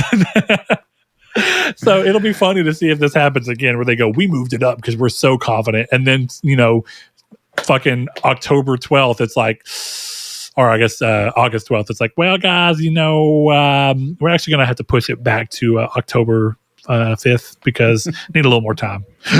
Yeah, that'd be funny. Yeah. I think this looks cool, but I don't really want to play a Borderlands game. I tried with Borderlands 3, and then my friends got way farther than me, and I never played it again. So yeah, that's how this is. I had people playing with me, and I fell off, not them. So good on them for trying, but I just couldn't. I tried, and I was like, I don't care. That was the worst part about it, dude. My friends did not try. I was like, we were planning on playing this game together. I go to work for 8 hours, and they're 15 levels ahead of me all the way halfway through the game. I'm like, I'm not playing this with you guys. I'm done playing it. Yeah, I had RJ and Porter playing with me, and I just... And what's worse is it's fun playing with them. That goes to show how not into the game I was, because even though playing with them was fun and like shooting the shit with them was fun, I still just couldn't be bothered to like play the game. And you just get burned out on it. I enjoyed it for a little bit, and then I was just kind of like, I've had this. Like, I get the loop, and the loop is not fun to me anymore, and the story is not doing anything to pull me. It's not going to. I can tell. So that's rough. But the last one is kind of a big one, and we do have a question around this. And this is Microsoft raising the price of all Xbox Series consoles and Xbox games confirmed to hit $80 this holiday. So this is an article by IGN that Chris referenced because this was a last-minute thing that we realized we didn't put in the news. But basically what's going on is, going forward, so here are the expected prices on various Xbox consoles and accessories in the US. Xbox Series S, $379, up from $299. Series S 1 terabyte, $429, up from $349. Xbox Series X digital, $549, up from $449. Xbox Series X 600, up from $500. Xbox Series X 2 terabyte, $729, up from $599. Xbox wireless controller, I think honestly most of that no longer matters. That's moving price up on accessories, and that sucks, but I think it's a little different than moving price up on console. And I think the most of what we're wanting to talk about here is price of console moving up, because we just came off of a time period where people are looking at the Switch's price and saying, I don't know. People were looking at the price of the PS5 Pro and going $700. That's kind of crazy. And now you look, and for the PlayStation 5 Pro has got a 2 terabyte hard drive, or solid state drive in it, and extra power, and it's $700 currently US. It is more money to get a less powerful Xbox with the same amount of memory as a result of this move. Now, The conversation here is, of course, multifaceted. They actually say here, Microsoft's spokesperson, quote, "We understand that these changes are challenging and they are made with careful consideration given market conditions and the rising cost of development. Looking ahead, we continue to focus on offering more ways to play more games across any screen and ensuring value for Xbox players." The article goes on to say, though we don't know yet which first-party Microsoft games will cost $80, we can guess the lineup may include the next Call of Duty, the new Fable, which was recently delayed to 2026, the Perfect Dark reboot, In Exile's Clockwork Revolution, Rare's Everwild, which Microsoft gaming boss Phil Spencer recently checked out, the Coalition's Gears of War E-Day, Hideo Kojima's OD, or Undead Labs' State of Decay 3. Psychonauts developer Double Fine is also working on a new game. So, if you look at what's all going on here, a lot of what's happening in the industry right now is people kind of claiming tariffs. I don't know if that's really at play with what's going on here, because from what I understand, whenever I saw this, and I'm going to go back to the Discord thing that was sent, Velvet Thunder sent me this originally when he first saw it, and it is happening in Europe and stuff as well. So, it's worldwide. So tariff seems to not quite fit the bill for me, because unless I'm misunderstanding something about a tariff, and because Microsoft is still a American company and selling these things, even if they sell from fucking, China where they're produced and sell to China or sell to Europe, the tariffs that the US is kind of dealing with or shouldn't be affecting that from what I can tell. So what is really going on here? And I think that this is just Microsoft kind of going like, listen, we understand we're not in first place. We're not going to be in first place. We've accepted that we're a third party for the most part, and that we just happen to have a console. If you like that ecosystem, you can still get it, but we're not going to keep subsidizing it. Definitely whenever, like we talked about, Game Pass is not necessarily doing well. At least it's not growing. So subsidizing the console in any capacity is just not really worth it to them. This just seems like Xbox kind of going like, listen, we understand where we are. If you like Xbox that much, you'll buy it. If you don't, you'll play our games elsewhere. What do you think of this, Chris? I think about the same. I think, honestly, the bigger thing is the games, because this seems to me like the thing that's going to be the least. This is the least. I can't think of the right wording, but this is the smallest problem that they created for themselves with this announcement, is the console price, because no one's buying the console. So like it's an optical hit, but like on a physical level, I'm sure they're like, listen, worst case scenario, we get an extra $100 out of the 15 people who bought it last month. Like, that's great. Good for them. I think the really interesting thing that I see here is moving up the price on the Series S. And the main reason is because, do you remember for a long time, you could get like Series S's for like $150 because they were just constantly doing promotions for various things.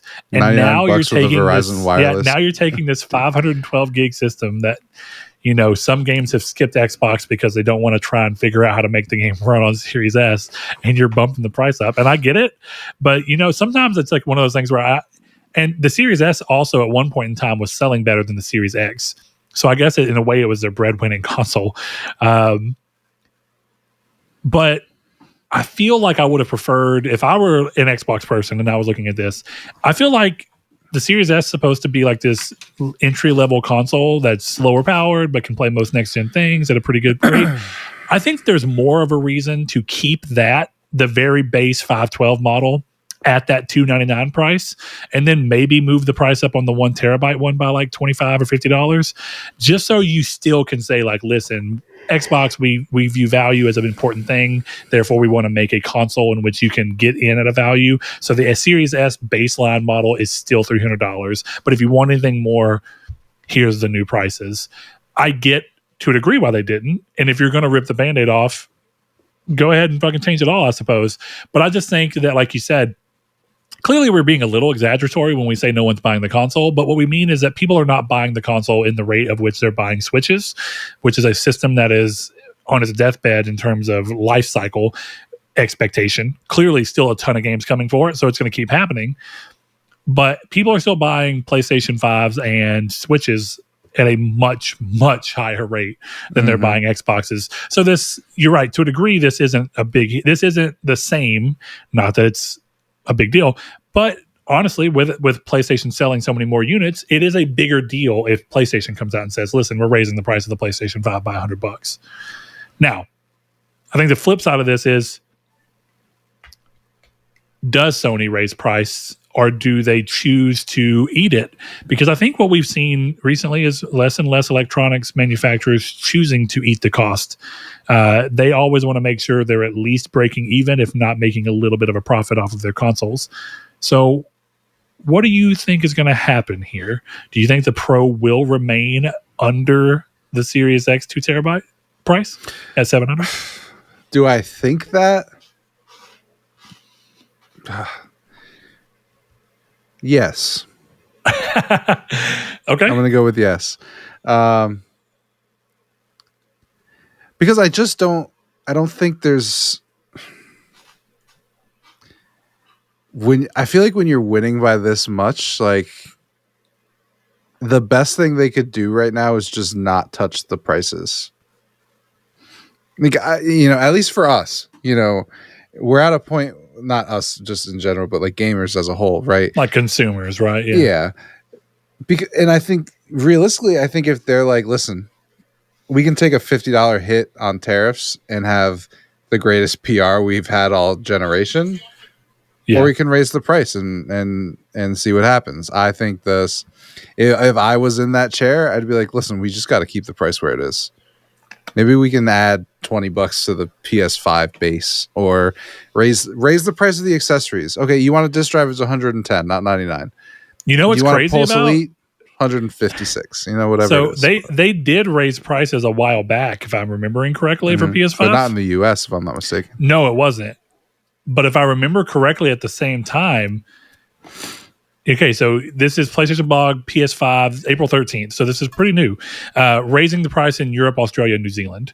And at the same time as they were bumping the prices in that, the disc drive got a decrease in suggested pricing. Yeah.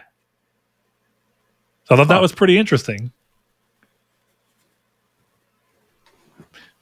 Thought that was pretty weird. That is interesting. So, look, all that said, the question just comes down to, does Sony want good PR, or do they want that little bit of extra money? And I got to feel like right now, with Xbox just giving up and handing them the crown, and them just deciding to raise their prices, the best thing Sony could do is be like, we're not raising the prices.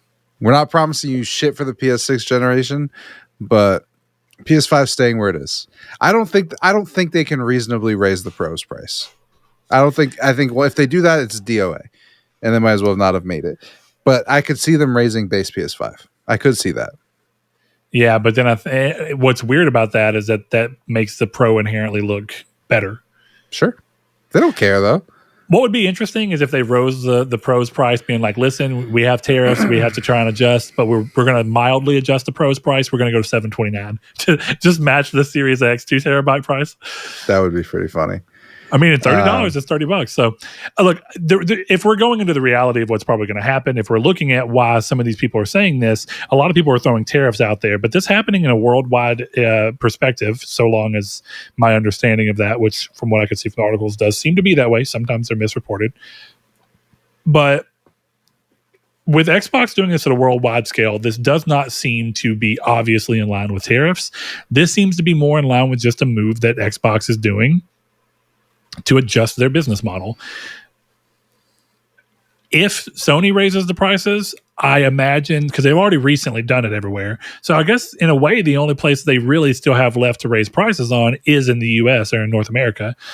Then it just becomes at that point, you can go, well, if they raise price for the US, it may strictly be because of the tariff situation. Yeah. But otherwise, I don't really see a need. They've already rose the price where they can elsewhere. So it's all about what do you want to look like in what market. And Xbox going up does give PlayStation the ability to go up, and being able to say, well, my competition kind of already did that, so I have the wiggle room to do it too. Whereas they also have the flip side of, well, my competition rose price, I have the chance to double down and go, hey, this is we're going to win more in terms of sales because we're going to keep our prices low, so more people are attracted to us, and then we sell even more. But that's speculation, but the logic seems to hold relatively well. That some people will want to reward the fact that they didn't go up and be like, sweet, let's go buy. Well, here's the thing, like, it's been rumored for a while, and I think we can kind of look at the fact that there was like a fake PS5 in the GTA 6 trailer. Like, Sony's got marketing rights for that, and it's pinned on their X account, like all this kind of stuff that points towards that. And it's like, I don't think they're going to raise the price when people are about to associate Grand Theft Auto 6 with PlayStation. Or fucking hell, maybe they could raise the price and be like, Grand Theft Auto 6 is associated with PlayStation. Give me your $800, poor person. I think it's going to be interesting if they do that and Grand Theft Auto 6 is more than $70. Yeah. I can't, it's got to be 80. To be honest, looking at Microsoft also moving the prices up like that, and PlayStation probably going to follow suit relatively soon. But again, with the respect that Microsoft is also being far more flexible with pricing, offering $39.99 and $49.99 games that they could have charged more for if they really wanted to. In that regard, I think that's pretty cool. So who knows? Maybe Sony won't, but maybe Sony will. But I think it is reasonable to say that the more people that start moving towards that $80 game thing, the industry standard moving up to that, therefore Grand Theft Auto moving up to meet the industry standard seems more likely. I guess what I'm still questioning about Grand Theft Auto is whether it's going to be ballsy enough to strictly buck industry standard and do a huge jump, saying $90, $100, $120, whatever it be. I'm not saying it can't happen. I'm just very curious, and I just don't think that would be wise. How they approach it.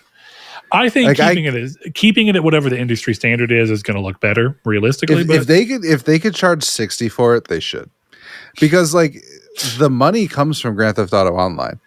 Sure. Yeah, I get how many copies GTA sold. I bought mine on PS5 for $4. Like, so I think to me the best way to do it is like, hey, GTA 6 is $60, and the online has microtransactions, and you're gonna pay them. And we're going to make billions of dollars again. Because you want to know an interesting way to prove out the theory? Grand Theft Auto 5 was $60 and had microtransactions, and everyone bought them. So yeah. So we have a question around this, which I think is a good way to wrap the show out. So Jehudi MD, longtime listener, longtime patron, he says, as everything goes up in pricing and affecting consoles and games as well, what do you think the prospect of gaming in general will be? Will people move to mobile-like experiences given the easier accessibility? Everyone has a smartphone with access to a plethora of freemium games. Will people shy away from consoles and hardware in general given the added cost of owning and enjoying them? Will only the select few continue trucking along until a breakpoint happens? Will console manufacturers start releasing tiered console levels to accommodate the prices, much like we see in the graphics card land? And the penultimate question of it all, what is, he has one statement past that, so I guess technically the final question. What is your personal threshold of a console costing too much? So I kind of want to step back and somewhat piece by piece talk this, but we can kind of talk big picture of what he's getting at. What is the impact of pricing going up on gaming in regards to the current gaming setup's mass appeal to a market? And what does that see people shift to? So he mentions phones, and we know that Game Pass and Xbox are pushing people towards looking at phones as a actual gaming device. Apple's doing the same with their Pro Max series that have got the chipsets capable of gaming, though not advisable for it. From everything that I've heard, like they get super fucking hot, and they still have a lot of performance issues, even though they technically can play Death Stranding and Assassin's Creed Mirage. So with all of that going in, Chris, what do you think that the effect on pricing in specifically, I mean, it's happening in tech across, but what do you think the impact of gaming and the console side of things is going to be with price looking to creep up? Yeah, I think the way that everything is going, no matter what, console gaming is the cheapest way of doing it, at least to the degree that we're at. we're talking about. If you're talking about playing mobile games and mobile Fortnite and all this kind of stuff, sure, you can do that cheaper. Well, then you have Steam sales and GOG and all those things to get games cheaper on PC. Great. But how much is the PC that matches the PS5 Pro? I get your point. Yeah, I get your point. So yeah, I mean, even then, I guess it's a question of if consoles start to move up to a point to where a rivaling PC of the same power perspective is not also going up in tandem with it. If PC is managing to stay still somehow, which seems unlikely, and consoles are starting to drift up, I could see that changing. But there is a flip side thing that is kind of involved here, but it's less about price and more so that price is just an extra motivating factor. The younger generation, by and large, if you look at statistics, 18 to 20 and younger, like kids up to that age, are typically playing on touchscreen devices like phones or iPads. And if they move on to something that is a little bit more for dedicated gaming use and has like more traditional control systems, it is largely PC focused. And the Switch is one of the only consoles that people of that age group are really buying. For whatever reason. Maybe it's just because you can only play those games there. And the rest of the stuff seems to be happening mostly on PC. So Xbox and PlayStation are already sort of losing out the console market share on the younger generation coming up, if you are to believe statistics and everything we're looking at now. I don't know why that is. I don't know if it's just because every generation gets a better and better, easier to understand technology, therefore be more open to the beautiful aspects of PC that come with how flexible they are, that it can be a pain in the ass, but can also be good if you know what you're doing. I am curious to see how long console gaming lasts as we age up. Will it come in waves to the younger generations? Like 20 years from now, will the 20-year-olds be interested in consoles if that's still a thing? Or will it still be pushing towards PC? Is the push towards PC in part because of the push towards more social media driven games that are all meant to be played as an event and an experience, like a Fortnite and a Grand Theft Auto Online, and less of a fucking, I don't know what you want to say, Baldur's Gate 3, I guess, or whatever. I mean, let's look at more of a very story driven or single player driven game. Claire Obscur. Bam. It's a good example of like the type of game that you see a little bit more in the console sphere. I mean, I know it's on PC, but that is a somewhat antithetical type of game to what you expect people in that young age group to do or to be interested in. It's more the Among Us, the Fortnite, the Grand Theft Auto Online, the Roblox, Escape from Tarkov, all these games that are meant to just, it's social. And gaming has always been social, but for a lot of people, like you and I even, gaming is social in the sense that we can go off and play single-player games by ourselves and then continue to socialize about our experience with the single-player game. Mm-hmm, exactly. But kids seem less interested in that and more interested in socializing as you're gaming and not talking about it after the fact. I mean, that's the biggest benefit of free-to-play, where it's like you buy your kid a console and you're like, have fun playing fucking Fortnite, and then you raise a fucking gremlin who throws popcorn at a Minecraft movie. He said chicken jockey. Yeah, I brought a live chicken. Yay. What the fuck? You didn't see that? Someone brought a live chicken to the Minecraft movie. Insanity. And then left it on the porch of someone else. Oh, it's fucked. Yeah. At least somebody didn't bring a live chicken and lava. Like, I don't know how you'd get lava to the movie theater if I'm being real. Could you imagine one guy's just standing in there with a metal bucket crying, and then he goes, he dumped it on the floor, and you just hear, I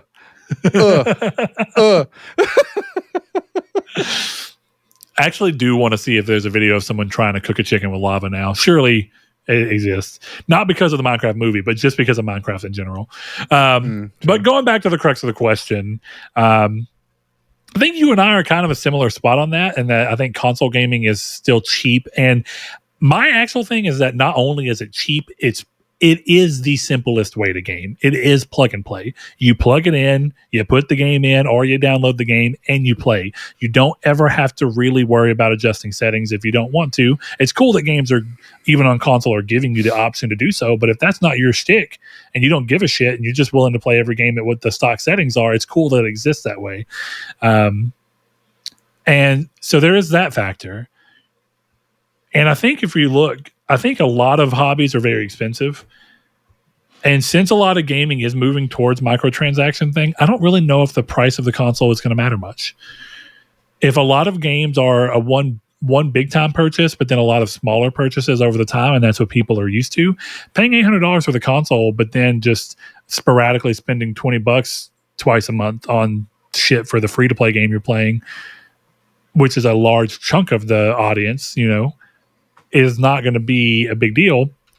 But it does lead to the question of, what about for people like us who do like single player games that don't have microtransaction support and the cost is going up on? That's a harder thing to go through. So I guess let's use an example. Let's answer there's one question here that I think is interesting, because we've already seen Microsoft do it. Will console manufacturers start releasing tiered console levels to accommodate price adjustment or accommodate prices? We've kind of been seeing that since PS4, because PS4 Pro sort of was that. It was, if you want a better experience and you're willing to pay more money, you can get it. Then we saw with the Series S, the opposite of that.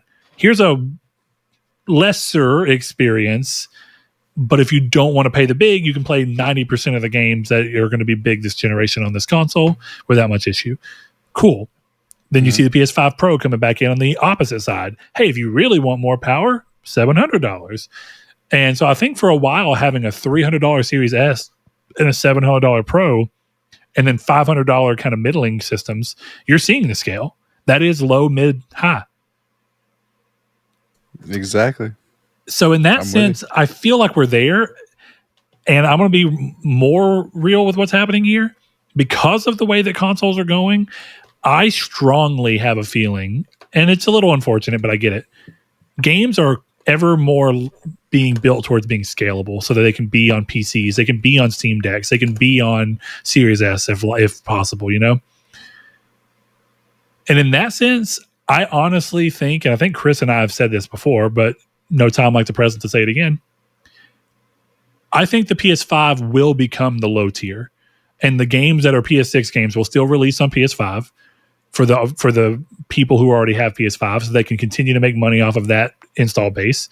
And PS6 will be a more expensive option that has better graphics and better performance, but you can still play the game in a lesser form on the system you already have.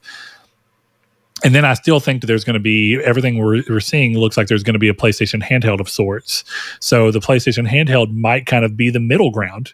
The handheld may be if you want to be able to do some of this on the go, here's a $600 handheld.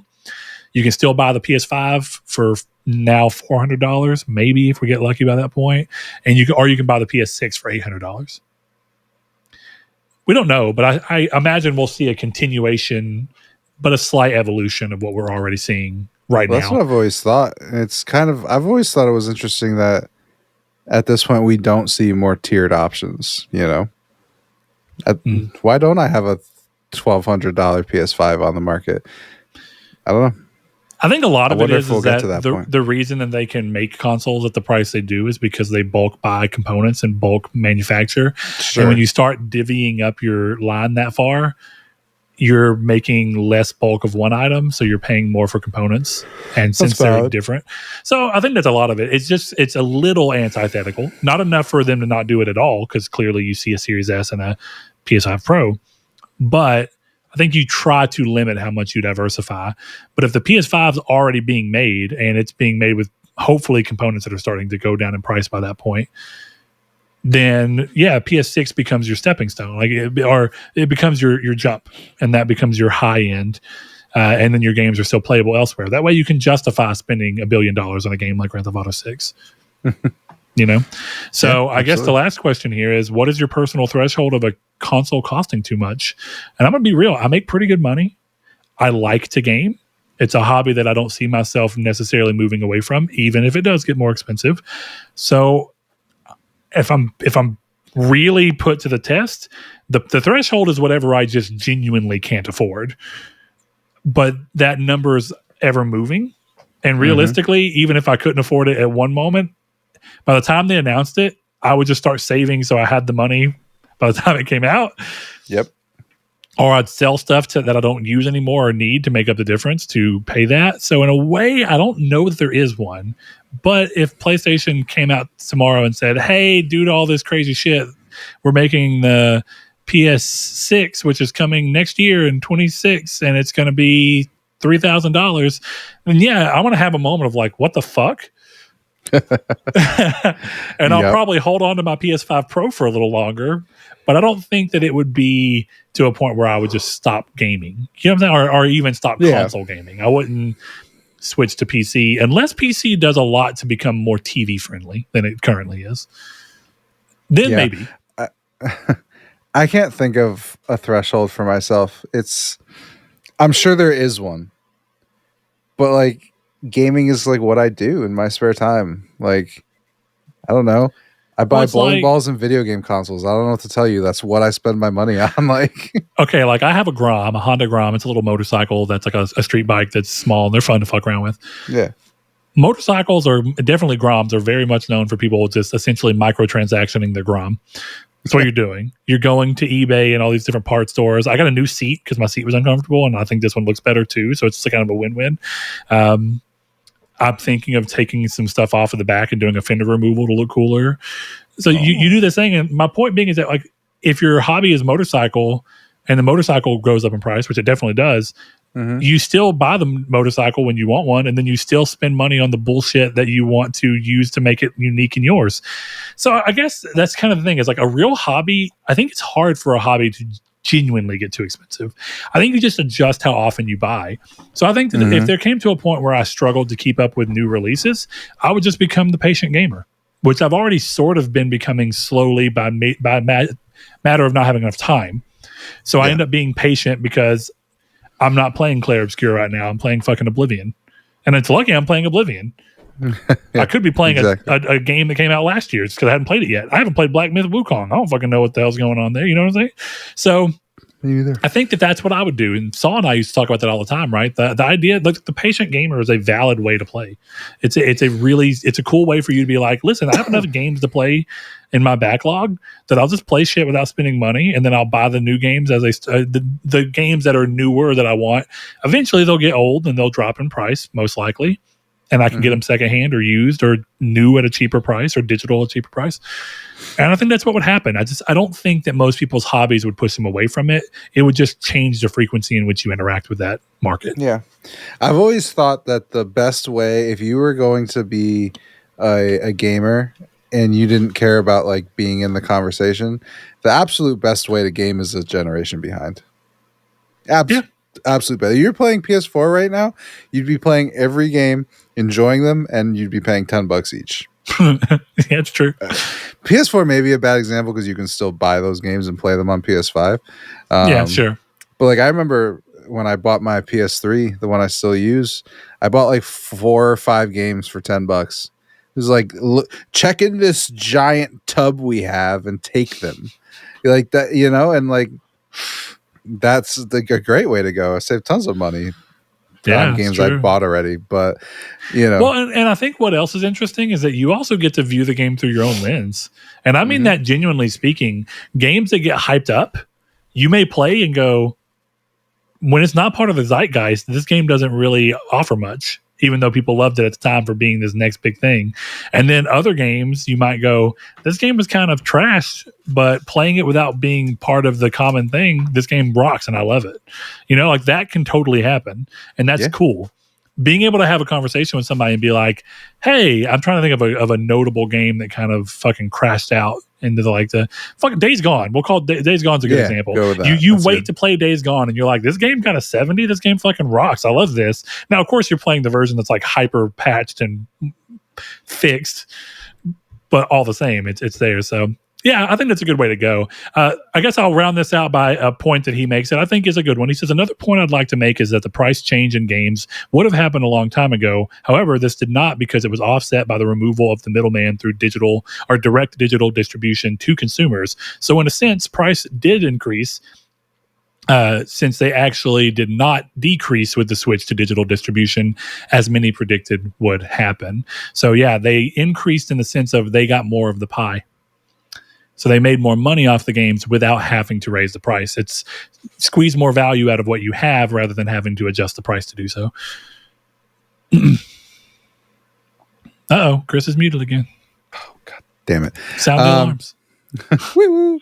No, I don't think they went all digital because they still had retail partners. They needed to sell their consoles, and that's all it is.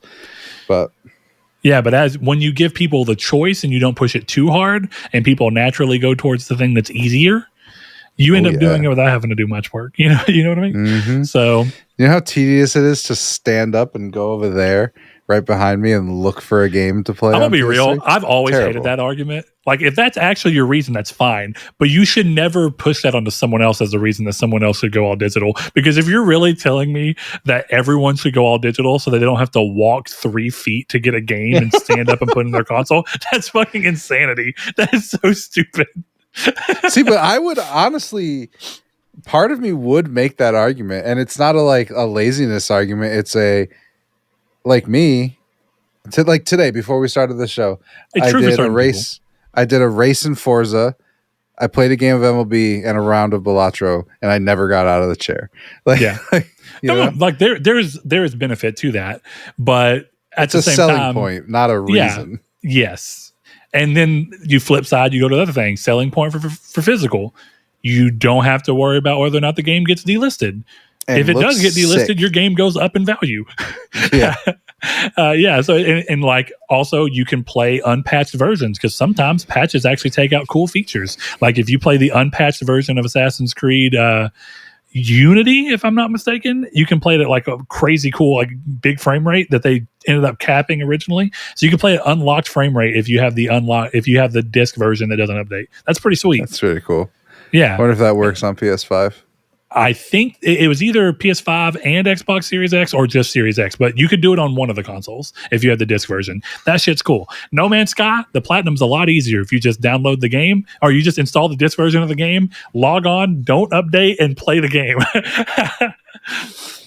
Yeah, so it's a weird example of there's value in weird areas where you want to find it. But Jehudi, thanks for the question and the input. It's a good point and it's an interesting one. So gonna kind of turn that out to you. Do you guys have a threshold in which you could see console gaming kind of pushing you away? And I guess the flip question to kind of attack onto it is, if that console threshold price hits, what are you doing? Are you swapping to phone gaming? Are you swapping to PC? Let us know. Hop in the Discord by clicking the link in the description below.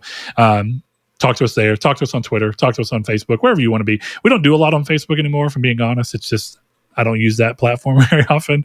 But, if you want to throw us out there, of course, I'll still respond. Chris, we have a number of lovely people who went to patreon.com/Nartech and gave as little as $1 per month to support this show.